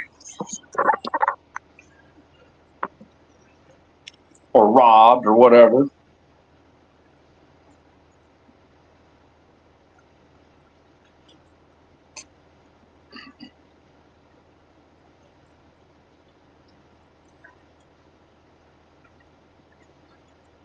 Put a little too much water in this when I put that meat mix, that seasoning in, so now I gotta let it simmer down.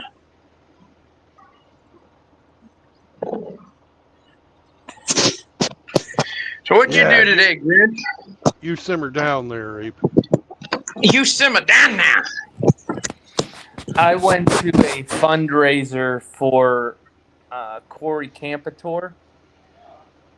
He was the. Remember when they tried to assassinate President Trump last year at this time? Yeah. He was the fireman that was killed putting his body over his wife. Yeah. Well, they had a fundraiser and a motorcycle ride with 250 bikes, and a bunch of bands are playing, and they had some barbecue stations to buy food. Very nice. So we went and dropped a couple shekels and stayed for 3 hours, but it was 107 degrees out in the field. It was too hot. Yeah. Too hot. Hey, did you hear about that last Ozzy concert that I happened on heard about it. July 5th? I seen a little brief snippet of it. He sat in a chair the whole time. Well, that's because he can barely walk now. He had some kind of injury, spinal injury, or something wrong in his back. So, but yeah, YouTube's got videos of all those different bands playing. Slayer put on a pretty good show, but it was all for charity. That whole thing. Nice. And it went to a children's hospice in England, and then 2 other charities. I can't remember what they were, but one of them was a children's hospice. And that concert they had 40,000 people. I think it was in Wembley Stadium. They had 40,000 people there, and then they streamed it, and it made $190 million. My eldest son paid to stream the concert. Yeah. So he watched it. He said it was a great show. There was a lot of people there. And Sharon Osbourne hasn't said who the band was that she kicked off the event because they expected to be paid, and she goes, "This is a benefit concert." So she told their manager they're pulled, but she won't tell who it was. Wolfgang Van Halen was supposed to play with his band, and then they said there was a scheduling conflict because he was starting his tour, but it was 3 days after that show. But they don't think it was him. But everybody's on the internet. So, oh, who do you think it was? And somebody said, oh, it's got to be Motley Crue. And then the biggest one is Kiss. Has to be Kiss because Gene Simmons and Paul Stanley are greedy fuckers, and they only want it. All they care about. Gene Simmons, all he cares about is money. He doesn't give a fuck about nothing else. That's true. But nobody knows, and she said after the concert she was going to tell everybody who the band was. That she told their manager, get fucked. But yeah, they said they expected to be paid to show up to this, and it was like everybody here is doing it on their own dime for charity and to give a tribute to Black Sabbath and Ozzy. Well, I would, if I had my guess, I would say it's Rage Against the Machine. Doubt it, since Tom Morello, who was the original guitarist for Rage Against the Machine, put the whole thing together. Yeah, but did he play? I don't know if he came out because they had several sessions where they brought musicians from all these different bands, and they just had like a big jam session, and then they would do like a Black Sabbath song. I don't know if Morello was playing. Yeah, but he was in charge of organizing the whole thing. Yeah, and then when they don't play, and the only time they ever did a free concert was that time at Wembley. Not Wembley. What's that? Hyde Park in London. Yeah. When they did a concert because they hadn't played together for years, and they did a concert because somebody raised money to pay them to come play. Isn't that And they amazing ended that up donating it to charity anyways. their whole career was based on being downtrodden people of color, and the man's bringing us down and capitalism's bad until you start making millions of dollars, and then capitalism's real good. Isn't that always the case? Yeah. Guns N' Roses, I guess I didn't watch that set. I haven't seen it on YouTube because I've just been watching free, pirated videos or whatever, people that were there with their cell phones. And then some of them are the professionally shot ones. But I guess they sounded like shit. And Axl Rose, his timing was off. His singing was off. Well, he's never been a good singer. Neither is Vince Neil, but the studios made him sound really good. Yeah, both of them have been using auto-tune since the 1980s. The first time I seen Motley Crue, I call them mostly crud. The first time I seen mostly crud was at Long Beach Arena right before I went on Westpac in '84. So it was like February, January, because I left in March. I was living in Long Beach at the time. Yeah. Yeah, and that was right when they were just starting to hit her big. Yeah, they had just come out in '83 with "Shot at the Devil." Yep. But I always preferred the first. I saw album. Motley Crue open up for Kiss.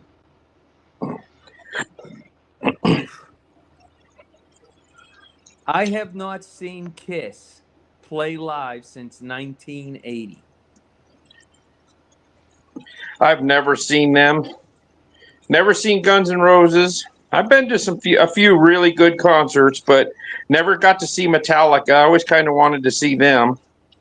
But I'm not a fan of their new stuff. I mean, the last album that I enjoyed was Justice for All, but I actually like their first three albums. Well, what you didn't like the Black album? I watched Metallica open up for Van Halen. Damn, you old bastard. Yeah, we are. I would say the best overall concert I ever seen was in New York. It was Iron Maiden, Foghat, Aerosmith, and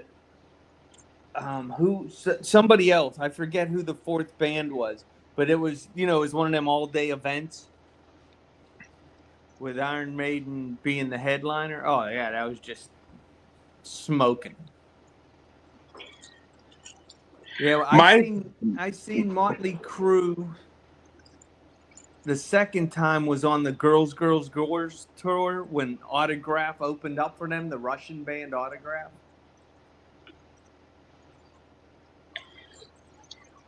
I think the best rock concert, just to pure, this was a great rock concert, was Cheap Trick opened up for Aerosmith in the Pepsi Center in Denver. And Aerosmith put on a rock concert. I mean, it was really cool. But Aerosmith puts on a great concert. The best show that I've ever been to was in Rapid City, and it was Tool. I wish I never got to see Tool. I love Tool. They put on a show that just, I mean, if you're not tripping balls or highly intoxicated, you look around and you look at the people that are, and you're like, whoa, they're having a really unique experience. Because this is blowing my mind and I'm sober. I would say the best concert, the best live performance I ever seen was here in Pittsburgh at the Civic Arena in 1981. The Game Tour, front row, 3 feet from Freddie Mercury. Nice.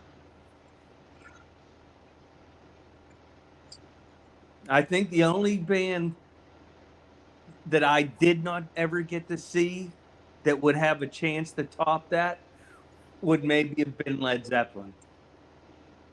But Mercury live, he was everything you could imagine because that was him pre-AIDS. So he was still fit and as a fiddle. Yeah, he was. That band was so tight. You know, they just sounded like $1 million. The most fucked up concert that I ever saw, as far as the acts, which acts they were, was fucking. I saw Twisted Sister open up for Iron Maiden on the Power Slave tour. Nice. I love Iron Maiden. They're my favorite metal band. I got to see all these makeup wearing fucking spandex bitches, fucking, you know, guys. The hair metal, fucking, basically trannies pretending to be tough that went to the Twisted Sister concert. And then everybody else was running around in fucking denim and leather and shit. And there was so many fucking fights. Yeah, that's two crowds that probably don't get along. No, and the Twisted Sister guys were maybe about 25% of the audience, and they did not fare very well. But the best guitar show I've ever seen. I don't know if you ever heard of the G3 tour. That's fucking Joe Satriani, Steve Vai, and Yngwie Malmsteen in one show. Yep, 2 out of the 3 of them guys are really awesome, and then there's Yngwie. Yeah, that was just an amazing concert. And at the end, when all 3 of them played together, oh my God! I didn't hear the joke, but I knew there was one in there. What happened? Brandon knows that I'm a diehard Yngwie Malmsteen fan, and he takes pot shots at him every chance he gets. I just ignore it. Well, I heard 2 or 3 of them are really awesome. Yeah, that was a really great. But if I could see any guitarist right now living, it would have to be Ritchie Blackmore because I've never seen him live. That would be the man I would want to see play. I got to see 2 years in a row. We got tickets. Me and a buddy of mine got tickets to Ozfest. One of it was out in Seattle, and Ozzy didn't show up. It was the year that he got fucked up on that TV series of his, and he broke his collarbone and it severed an artery by his collarbone, and it almost killed him. He flipped a 4-wheeler. He didn't show up, and there almost was a riot. And then the next year they were playing in what was the old Fiddler's Green in Denver, the Denver Tech Center. They call it the Coors Amphitheater now. It was always known as Fiddler's Green. And that year I got we got tickets for that, and Ozzy did show up, and it surprised everybody because I was expecting Ozzy, and then Black Label Society was playing, so I was expecting Zakk Wylde to play with Ozzy, you know, at the end of the night. No, Black Sabbath came out and played a full set. I was like, whoa! One of the best concerts I ever went to is I saw fucking George Thorogood open up for Stevie Ray Vaughan. Nice. I Oh would have my liked to God. see Stevie. I would have liked to see Stevie Ray Vaughan. Well, what there was like between the shows, something fucked up in their PA system, and it took them about 2 hours to get fucking Stevie Ray out there, and he gets out there and is like, and he's a little fucker, right? And he's like, yeah, we're gonna play a little extra since y'all stuck around, and it was fucking 1 o'clock in the morning or something when he finished. Nice. That was out at Sandstone Arena Amphitheater there in Baxter Springs, Kansas, just right west, or yeah, right west of Kansas City. It was fucking sweet. It was amazing to watch him play. You watch videos of him playing when he played Little Wing and what was the other one? All Alone the Watchtower and stuff. Yeah, But they said he put the heaviest gauge strings on there that he could, and he could still break them. yeah. He bent the fuck out of that shit. Yeah, those strings there would probably put some pretty serious creases in your fingers. He had to have freaking finger calluses like hockey pucks. He cut one album there in Kansas City, and apparently he did so much cocaine that his nose wouldn't stop bleeding, so he just started putting cocaine in his iced tea. Oh. And iced Coke. Yeah. What goes best with Coke? Yeah, and then to go out in a helicopter crash. Yeah.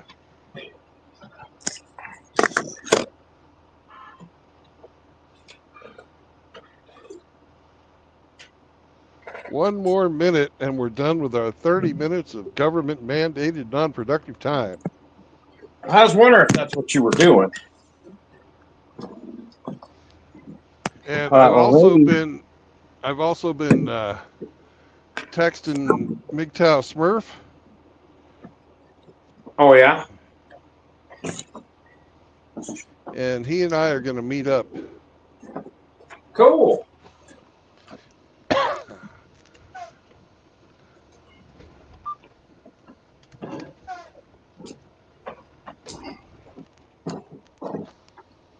If I get loaded fast enough, anyways.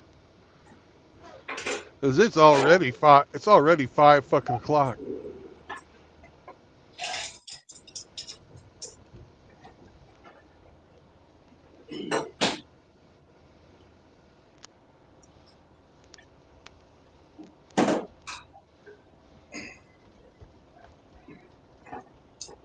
I wish there was a couple more people on the stream because I thought of a new topic we could bounce off of each other. Who has dated the woman with the most red flags? I got a doozy. Oh. Fuck, I married one. Anyways. Yeah. Hey, Smurf, what's up, brother? Hey, what's going on? Hey, Smurf, what's happening? How are you? Ape, how are you? Grinch, how are you doing? Great to Doing see good. you, MGTOW Oh, Smart. You're on the road again. Give me a time to meet you at the Love's Truck Stop there in Cleveland, and I'll meet you there.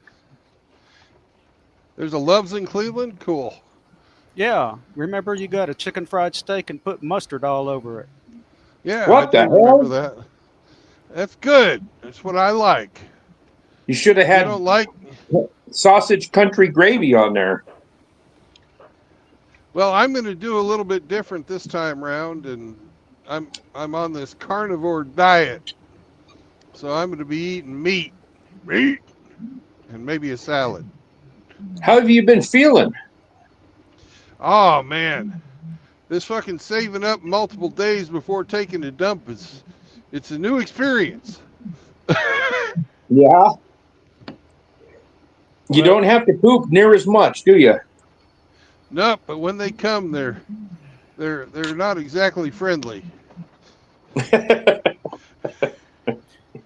y'all were talking about concerts earlier, so let me show my age a little bit. The very first concert I went to was in Houston, and I saw the Who. That was the backup group for Herman's Hermits. Oh, And that wow. Fucking A. that had You to be win. that had to be like 1968. You win. You Yeah, win. you win. You're the old balls around here. Yeah, I was 14, so I'm 70 right now. But the best concert I've ever seen is probably Jethro Tull, and I've seen him multiple times in Houston at different places. Very cool. The first concert that I ever went to I was already out of high school, and it was Blue Oyster Cult, but it only had two of the original members, and it was Yeah. free.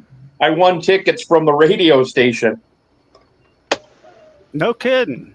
What did you Yeah. do? Call in and be the first one to call in? No, I happened to be driving by. My car had an AM radio, so I had a FM, just a little portable, like a little boom box in my car, and I was listening to the FM station, and they said, "Hey, we're going to be up at the so and so mall. First 50 people to show up get free tickets to Blue Oyster Cult."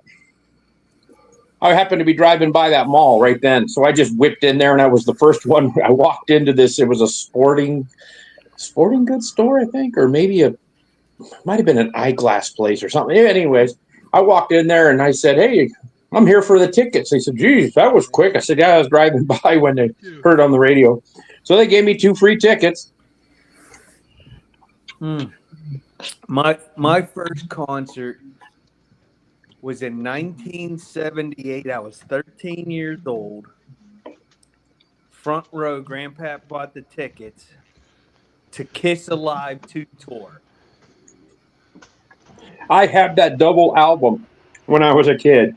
So I got to see the original 4 members play in 78, 79, and 80. So that was, and then my second concert, Blue Oyster Cult.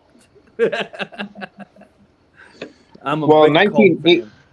1980, that was when Peter Criss quit and that Chris Carr came in, wasn't it? Mm-hmm. And then he ended up dying of heart cancer in 1991. And Yeah, then they had Peter Criss didn't quit. He got thrown out. Yeah. Yeah. I thought Singer was the one that died. The drummer, Singer. Yeah, it was. That wasn't Chris Carr. No, Chris Carr was a guitarist, wasn't he? Mm-mm. Chris Carr was the original drummer that replaced Peter, and then he left the band, and Eric Singer took over. And I thought Eric was the one that died. Whoever it was the guy that was there from 1980 to 1991. And then in California, when we used to hang out with Eric St. John, remember him?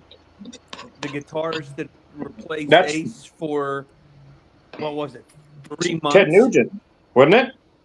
Huh? Isn't Eric St. John, didn't he play with Ted Nugent? I don't remember that. Must be a different Everybody played with Ted Nugent. So Ted Nugent started out as a bass player for what's his name? The gay guy that plays the piano. Elton John? No, the black guy. That wears all the makeup. Little Richard? Little Richard, yeah. His first professional gig before they started with the Amboy Dukes, he played bass for Little Richard. Yep. Well, Lemmy Kilmister, his first job was he was a guitar tech for Jimi Hendrix. Yeah. That's crazy. And he wrote a bunch of songs for Ozzy, too. I got to see them in Denver, and it was at the not the bluebird. The Blue shit. Oyster? No, no, not these dreams. The Fillmore in downtown in Denver. Motorhead, Valiant Thor, Open Forum, and then the Misfits, but it wasn't or it wasn't Glenn Danzig. It was some other singer. Oh, and one of the guitarists was a guitarist from Black Flag originally. So it was like one original member of the Misfits, and then everybody else was from different bands. Well, Hey, that would make them the Misfits. yeah, let me cut in for just a minute. Brandon, what's your ETA to Cleveland? Because I'm about an hour I away. I do not know. Okay. I have to get loaded first. Oh, I thought you were already loaded and you're on the road again. No, I just picked up an empty trailer, and after I get this trailer loaded or dropped and hooked, I don't know which it's going to be. Then I'll be heading in your direction. Okay. All right. Well, give me about an hour heads up because that's probably the best bet right there. So Yeah, just take I'll your give time. you. Doesn't matter what time it is. I got nothing else to do except sit around, watch TV, and listen to people on the internet. Okay, I'll give you a holler when I get loaded. Cause it's about an hour up there. Where are you getting loaded at? I'm down by the ship channel. Well, it said if you were at the Nippon terminal, that's over by on the west side of It's 610. Pasadena is the name of the little city. Oh yeah, I know where Pasadena is at. Yeah, That's on the south side of Houston. right. That's where you're loading up at. That's where I'm going to be loading up. I'm not there yet. Okay, the ship channel. Okay, well, yeah. Give me about. You've still got my phone number. Just give me a call or send me. Actually, I don't. I tried to call. I've switched phones since then, and apparently you didn't migrate over. Okay. So- Well. Okay. Well, Hold on. I'll ring Hold your on number. a second, Rich. I'll call you. I'll call you, and you can save my number. How's that? Or how about you text me? I text you on Discord. Yeah, just send me your phone number on Discord or text me on my actual phone. Okay. Okay. I'll do Discord because I've got a flip phone. It's hard to text on it. I don't have one Okay. of those new fancy iPhones or anything like that. I've got OG flip phone. Uh huh. Okay, And, that's all I do wanted to know, really. I have a question for you. Do you Sure. have any more MGTOW stickers I could buy from you? Oh, I've got a bunch that you can have. MGTOW stickers aren't for sale. They're for free. Anybody that'll paste them anywhere. I'll even mail them to you. I've got some sitting right here on the table. I'm looking at them right now. How'd you Dak- get them? I didn't Dak sent them send to it me. you. Dak Dak sent sent it to me. me? Yeah. Okay. Okay. I'll bring a whole buttload. Oh, is that more than an ass load? Yeah, I'll bring 2 buttloads. It depends on how big of an ass or how big of an ass you got, I guess. I don't know. Yeah, I paste them everywhere, but I keep them inconspicuous. That's why they're small. I put them on shopping carts and gas pumps and garbage cans, and so that way it's not I don't make a big nuisance out of them, so people look at it and go, what's all this MGTOW crap everywhere? I make it kind of small, but I've been thinking about ordering some bumper stickers, just a little bit larger, something that would fit in a business envelope. I put one on the largest cock in Tennessee. Yeah, I heard about that. Yeah. Where is old Irish Viking? I haven't seen him around in a long time. He kind of got mad at me because I didn't invite him to be part of my D&D game. Oh, you're one of those guys? Yeah, What a dick. I am. I'm sorry. What a D&D dick. Oh man. Oh.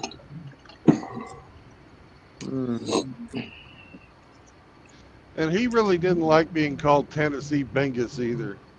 So, Oh, damn. You are a D and dick. Oh, that's rotten. Well, you could have called him Tennessee Timmy. Calling anybody Bingus is actually probably pretty close to fighting words. Whatever happened to him? I haven't seen him in a couple weeks. He's a fag towel now. Oh. He hangs out on their channels and claims that he never knew us and didn't like us and blah, blah, blah. Well, I think claim Penis the same goes. thing, but I don't go to fag towel channels. Yeah, Penis Ghost scared him off. He got wind of the penis ghost. Oh my gosh, I missed that one. That must have been funny. Oh, penis ghost has made plenty of appearances and memes and quite a few streams. Yeah. Isn't that the truth? Oh. My favorite one was when Brandon was streaming and Vegas was talking about going to welding school, and Brandon said, "Well, when are you supposed to be in class?" "Well, I'm supposed to be there now." "Well, why aren't you there?" He was blowing off class. Yeah. Brandon just gave him hell. Just tore his ass up. I don't think the kid's got too Well, much motivation for anything. But him and his dad like to go fishing together. Well, that's great. But unless you're making money at it, you got to have a job, unless you're going to live with your parents.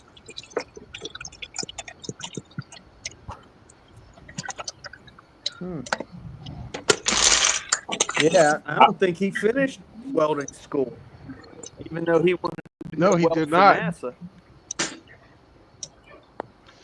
He did not finish. That was wasted money. Yeah, our tax dollars. Oh, he went on our tax dollars. How'd he do that? There's something program where if you're the son of a veteran in California, they'll put you through trade school. Well, he was half a minority also, so maybe he got something there too. Well, under the GI Bill, if the veteran himself does not use it, then they can designate it to. It's not the same amount, but they can use a portion of that money to pay for their child's education.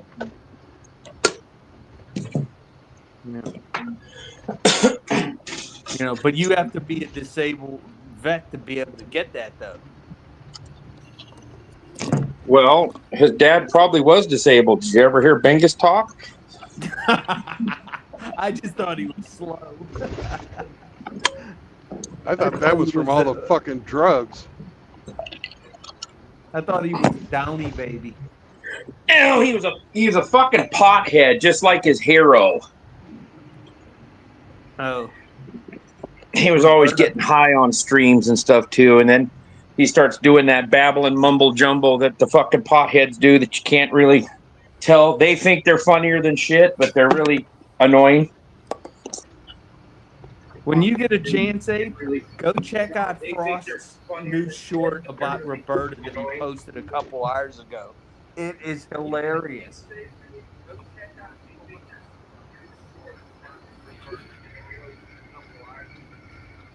Looks like Roberta's smoking a big Black Johnson. Yeah, that was Frost that made that one for him. Yeah.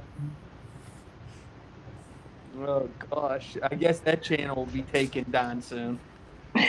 I just those people cannot meme. They cannot make something funny bashing somebody. I gave That up on them after they fucking white knighted for Miss Elite. It's like yeah. they're not He was even. trying to make Dak look really bad and then he has the balls to tell Dak last week, yeah, you just surf the internet and steal other people's content and then put it up on there. What did he just do? He just released his picture, and it was Drill Sergeant Hartman in Full Metal Jacket. And then he was talking about give me your war scream or your war, whatever it was, that Yeah, line. your war face. And he was, so it's like, you just did exactly what you accused Dak of doing. And these stupid fucks, they're so dumb. One of your favorite trolls back in the comment section, Brandon. Oh, good. I love trolls. Iridium Cush's gay aura. At the top of the hour wrote, I'd like to marry another man pretending to be a woman.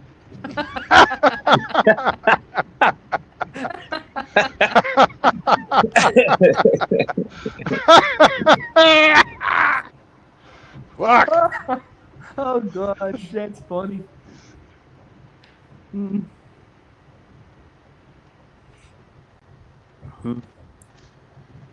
We got a sign down here that says "I heart dick."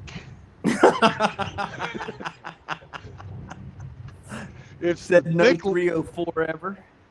It's property insurance lawyers, and it's the Dick Law Firm. Nice.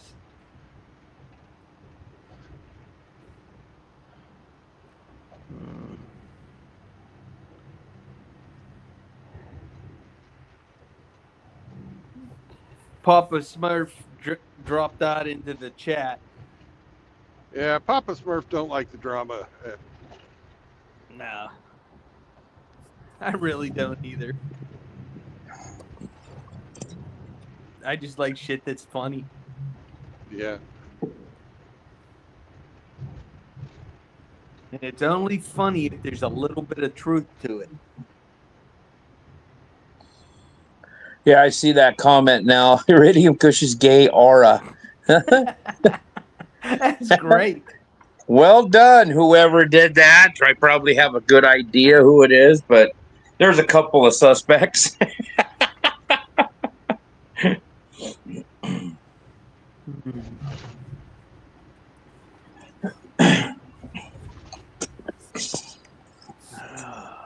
Gosh. Oh, we could have played who had the most red flags with Make-Cow Smurf. He probably would have beaten us. Well, I'm sure we all married one that had many of them. Yeah, but I actually dated one that probably had twice as many red flags as either one of my ex-wives. I can't say that.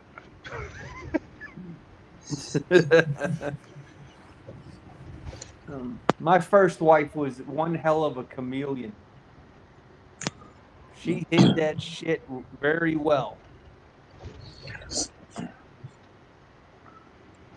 And then one day the mask came off and you're like, holy fuck, what did I do?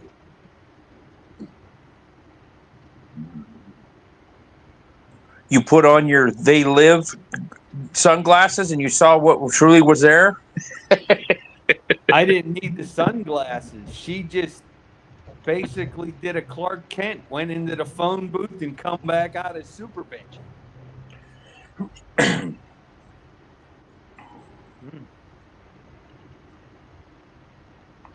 Yep.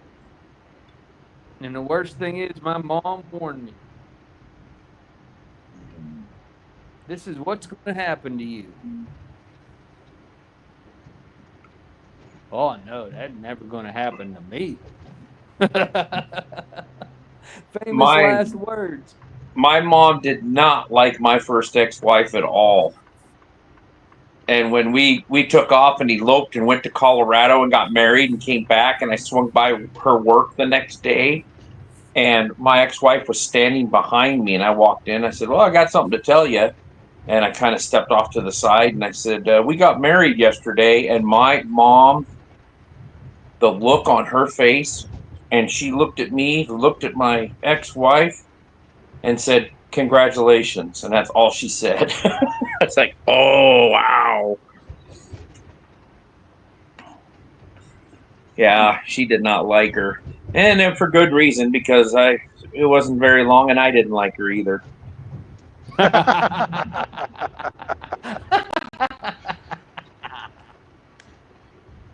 Oh God. No, we were together for 8 years. I got married in October of 97, and the divorce was final. I kicked her out of the house in April of 99, and the divorce was final in February of 2000. So 3 we weren't years. even married 2 years. Oh shit. The second one, I got married in 2009, and the divorce was final in February, almost to the day, 2021. I was going through a divorce during COVID. I moved out of the house the day before Thanksgiving of the year 2000. Mm. And the divorce was almost to the day. It was like 3 days separating those two divorces, 21 years apart. My divorce date's August 5th, and that was the day that I had my motorcycle accident when they found my cancer. Yep. I remember it just like Cindy and I, the first time we went out, it's easy to remember the date because it's the same date that I went to Marine Corps boot camp just many years later. Yep.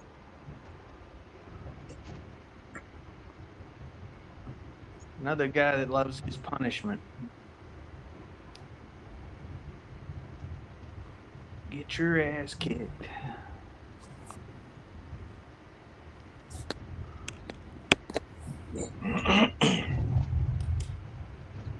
Yeah, my mom told me not to marry my first ex-wife too. She said she'd baby trapping you. And by God, she was. Was she already pregnant or? Yeah. Oh, yeah, she. Oh, I don't know. I must have forgot to take my pill that day. Haha, sucker. That's exactly what she told me.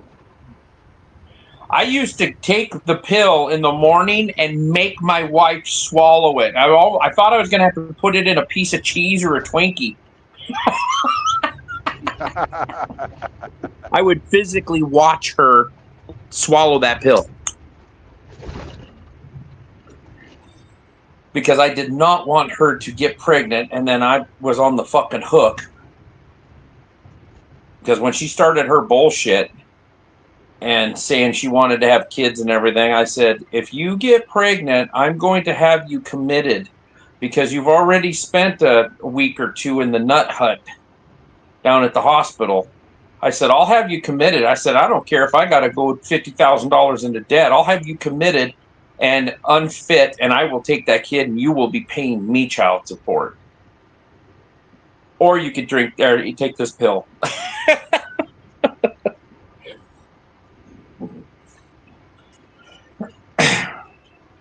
She was fertile. She just didn't carry him very well because I had found out after we split up that another guy I knew had knocked her up way before I ever met her, and she miscarried supposedly. And I'm like, oh God.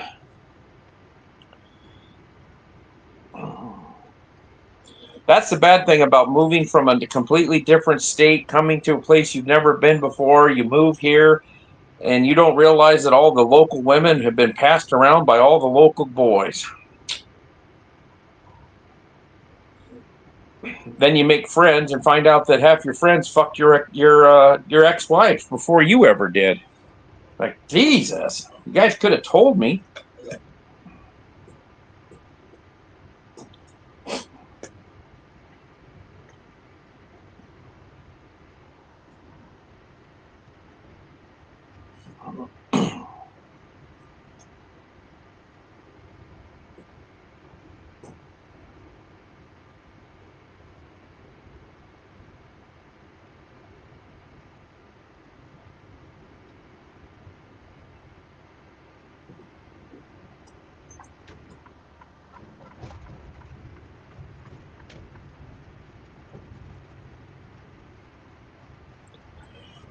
I haven't got any big medical bills yet from these different clinics. I got a couple of small ones. I paid them off, so they're out of my hair. But it's the big ones I'm worried about, and then I still haven't got anyone yet. And it was the 3rd of last month is when I started this whole expensive journey.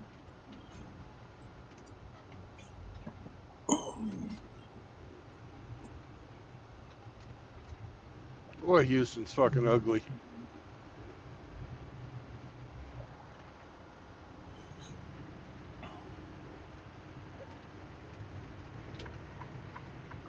There is so much violent crime in Houston now. It's a terrible place to be.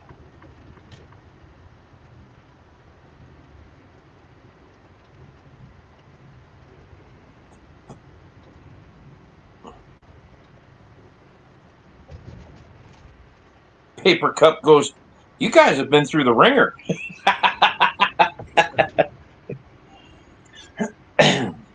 Well, my first ex-wife, I wouldn't fucking piss in her mouth to put her teeth out if they were on fire. My second ex-wife, crazy as a fucking nut, just fucking loony as a tune.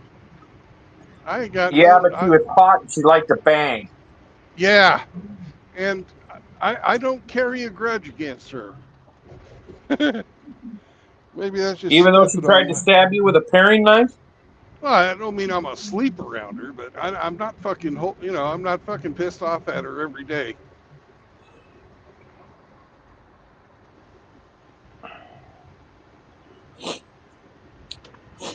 My first ex-wife raised her hand to me a couple of times.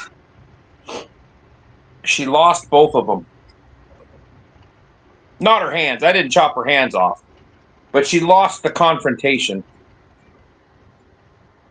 Yeah.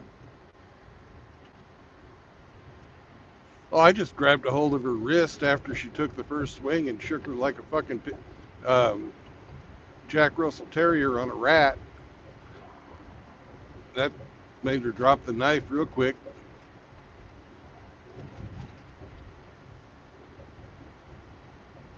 Then she went and tried to grab my glasses, and I had to shake her hand, the other hand. But other than that, that's the only thing I ever did was fucking shake her. Give her a little bit of shake and bake. Never smacked her.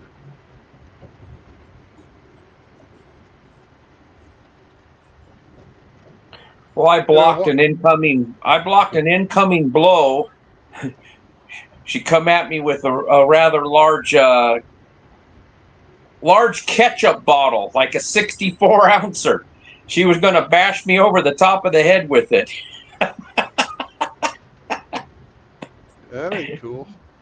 So as she was swinging it like an axe at the top of my head, I just put my arm up and hit her right in the wrist, caught right in the wrist, and it went flying, hit the floor, and just the cap popped off. Ketchup all over, and we're in her mother's house in the kitchen. And ketchup flew everywhere, and I said, "You stupid fucking cunt. Now clean up the mess you made before your mom gets here." And I went and ate.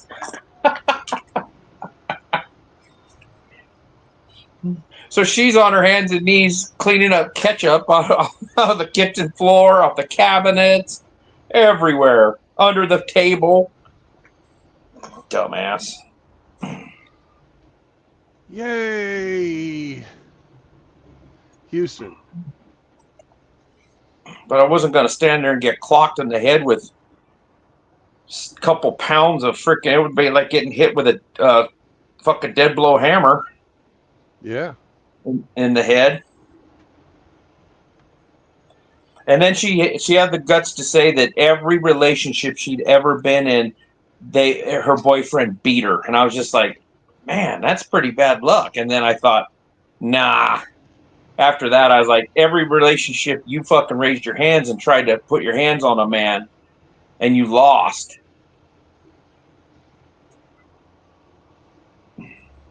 But she had to be the victim, you know.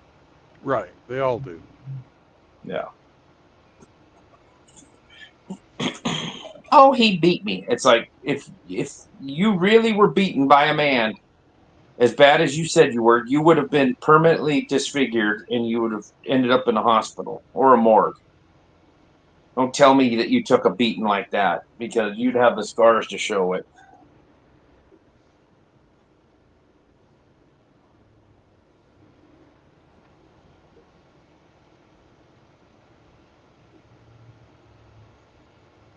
When I was going to A&P school, this gal I started dating, after a couple of, maybe 2 weeks, she shows up one night with a fucking black eye. I'm like, what the hell happened? And she says, oh, my ex-boyfriend hit me.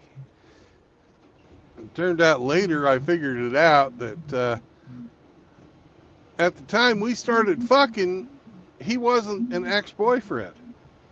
Oh, he was the boyfriend number one. Yep. Pup Cup says my CO's wife stabbed him in the heart in his own kitchen. Oh, damn. She's a keeper. Yeah, hopefully she was kept in prison. Yeah. Well, there's a girl in town, the old town I lived in. She's kind of a crazy girl, and her mom. So I think she's quarter Indian. So her mom was like a half Indian. Her mom knifed to death her dad when she was little. Stabbed him to death. And went to prison. I was like, wow, there's no damage there. That's not a damaged girl. And a buddy of mine started dating her, and I'm like, oh, fuck. He didn't stay with her too long. She was wackadoodle crazy and violent.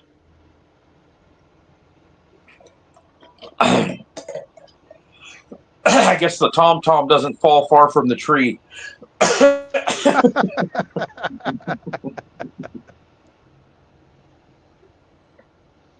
Or the tomahawk, I should have said.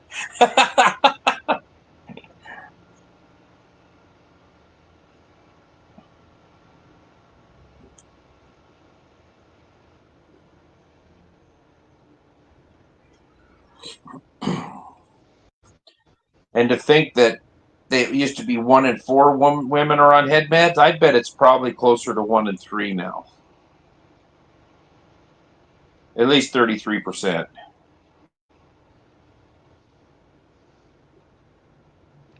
Well, I heard a stat that currently, as we speak, that it's 1 in 4 but during their lifetime, it's 3 out of 4. Wow. Now, I never verified that statistic, but I heard somebody say it. I would not be surprised.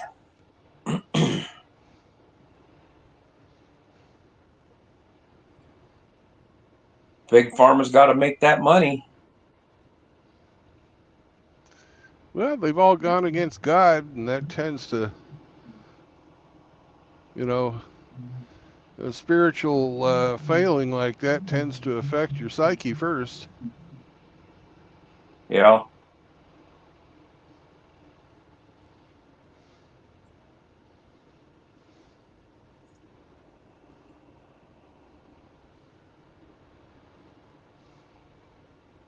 Maverick, Ford's answer to the Ridgeline. It's a wannabe pickup on a wannabe car's frame.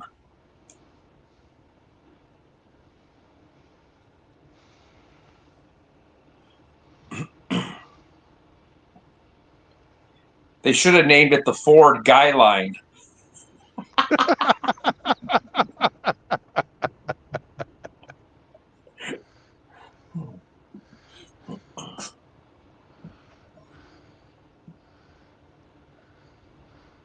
Oh, when I was about 20, Houston had the most homosexuals per capita. You know, out of Was every, easy to find a date then. I guess so. Well, a buddy of mine came down here to work for a company that builds those fucking oil derricks. And we were giving him shit about that.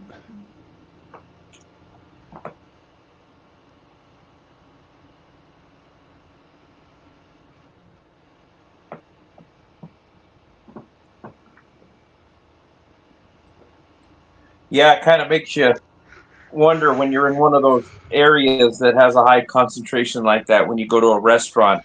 Oh, who's handling my food? Pretty much every server's a gay guy, anyways. I think a lot of them are. We had one here at this Mexican restaurant, and he acted feminine, you know, but he he was the one of the best waiters I've ever had. I mean, this guy, he didn't even need to write orders down. He'd just look at you. What would you like? There'd be a table of 8 people. He'd memorize everything, go get it, come back. He was always on top of everything. And I always thought, you know, he was a little light in the loafers. That son of a bitch had an old lady and like four kids, 4 or 5 kids. It's just he was just kind of a feminine dude, but hell of a good waiter.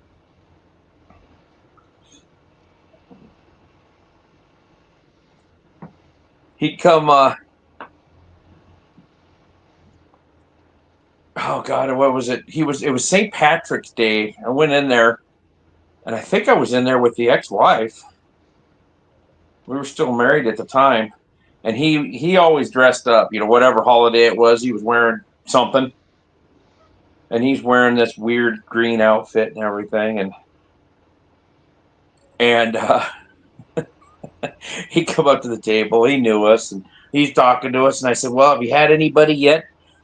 Ask you if you'll kiss their Blarney Stones."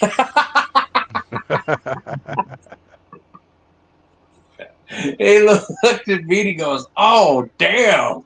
He started laughing. My wife's looking at me, rolling her eyes, and I'm like, "Uh-huh, yeah, I know. You don't have a sense of humor, like most women. You don't find dick and fart jokes funny."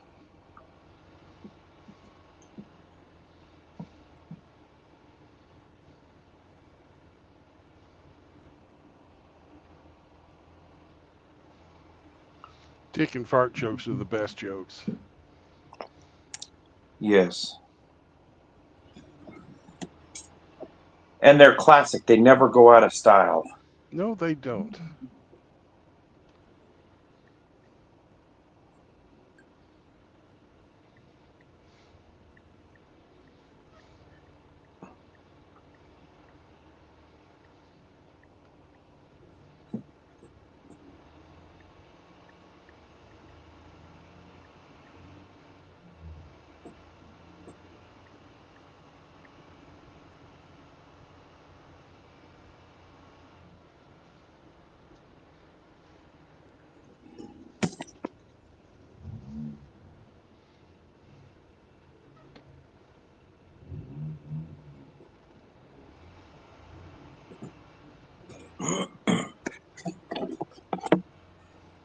So you're gonna go get loaded up and then start heading Smurf's way.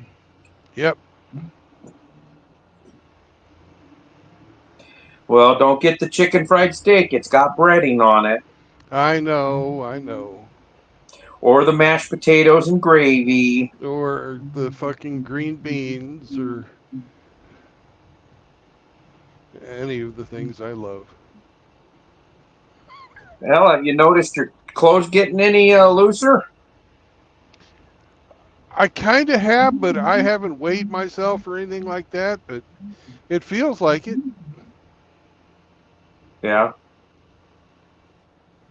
Pup Cup says my ex-boss was the same way. Totally fruity, yet a family man with 3 children. Hemi says his dog loves Pup Cup. I've never given my dog one, so she hasn't figured that out. And if you go to a drive-up window and they try to hand her like a dog biscuit, she will not take it. Sam's the same She way. barely takes anything out of my hand, and it has to be a dog biscuit. If I try to hand her like a chunk of raw hamburger, she will not take it. She barely takes a biscuit out of my hand. My mom and I are the only ones that can feed her, and she'll actually eat.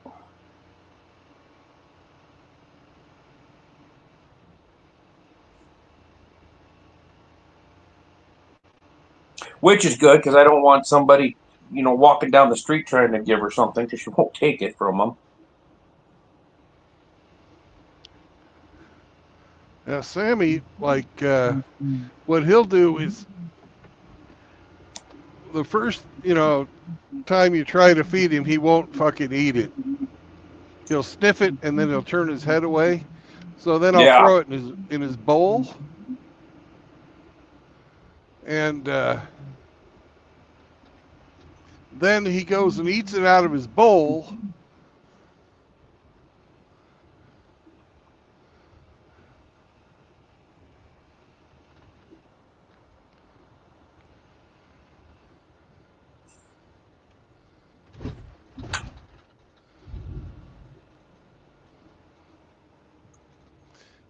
And once he's eaten it out of his bowl, then he'll eat it out of your hand. You just got to get the process down.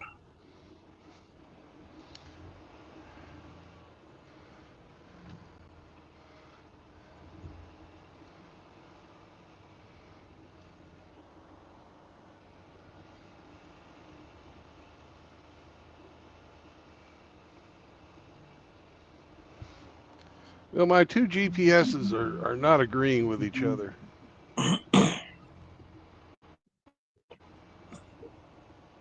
They must be female.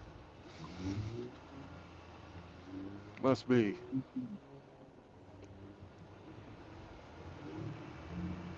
Hemi says, "Nah, you're still fat." He's right. Yeah, but he ain't got what they call the couth or the social skills. He just says whatever comes into that head of his.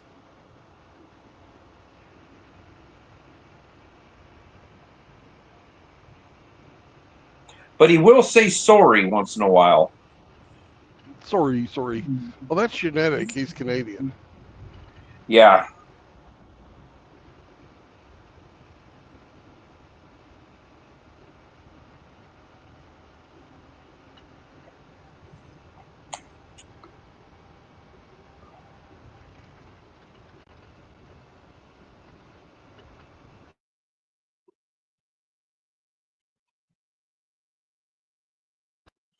Oh yeah, sorry, A.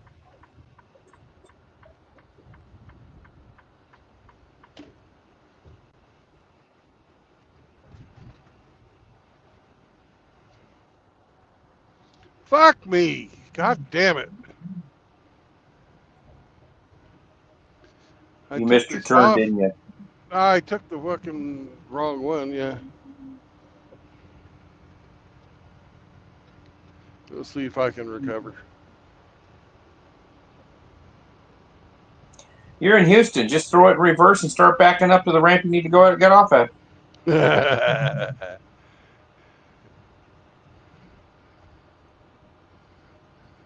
Did you see that wreck? That YouTube video shows that semi. There was somebody with a rear-facing camera in their vehicle, and that semi just takes a hard left, lays over, and then goes into the other highway. I may or may not have seen that, but I see that Oh my God! periodically. And the people were driving didn't even hit the brakes. It didn't even look like he went across through the median and then went across the other lanes, laying on his side, and they drove right into his trailer, the top of his trailer. I think 2 people were killed. There was a pile up going into that trailer because everybody doing, I think it was California. Everybody was doing 90 miles an hour, and nobody even looked like they touched the brakes until it was too late.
Yeah, I'll be right back. I need to go talk to the guard. Okay.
Happy, happy, joy, joy. Success.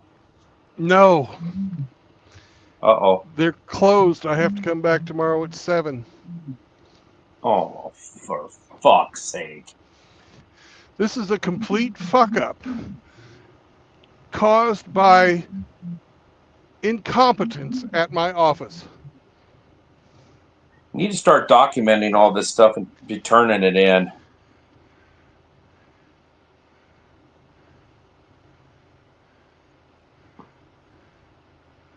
I got down here as fast as I fucking could.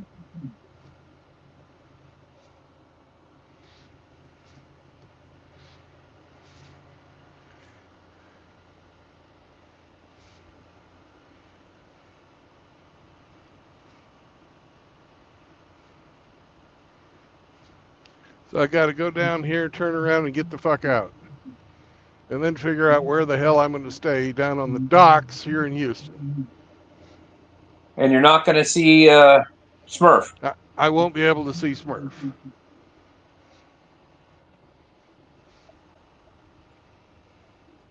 Well, isn't that nice? Unless he wants to drive all the fucking way down here, which I'm not going to ask him to do.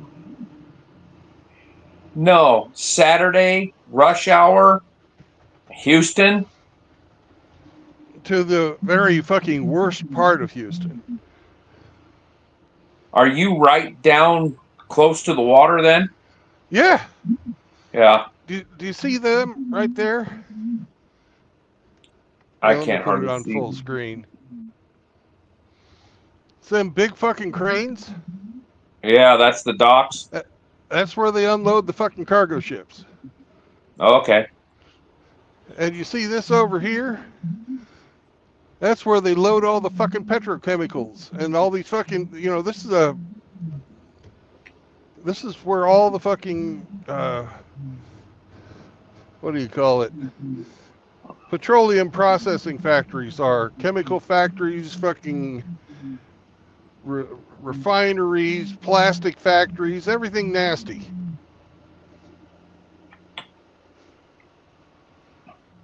Yeah, Houston's like the Atlanta of Texas. Yeah.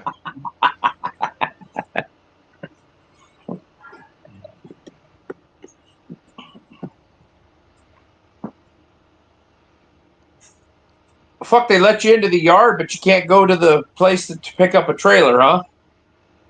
Nope, because the shipping and receiving clerk's gone home for the day. And why wouldn't they have shipping and receiving clerks there 24 hours a day? They didn't tell me that. Wow. Or at least have a second shift, Yeah.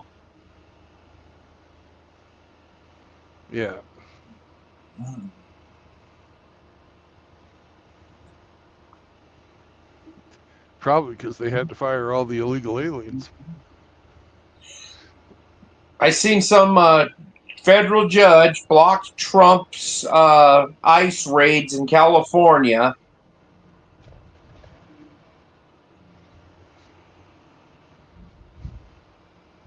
Yep. So how is it legal that you are blocking immigration from taking illegal aliens and deporting them out of our country? How is there a law that protects them for that? There isn't. This guy's That's making what shit I up. thought. Yeah, that's what I thought. Well, I'm going to end the stream while I figure out where the fuck to go and call my office and all kinds of other wonderful shit. There's actually going to be somebody there. If not, they're going to get a few hate mails. Yeah. Well, you All guys right. have a good night, and I just got back in from getting ready for the rainstorm. I had to button up the house. So. Well, make sure you button up your fly, too. And batten down your hatches. Yeah. So, I'll see you on the road next time. We'll talk to you later. All right. No marriage. No cohabitation. No new children. Yes, to little brown dogs. All right? Later, Sam. See you later. Bye.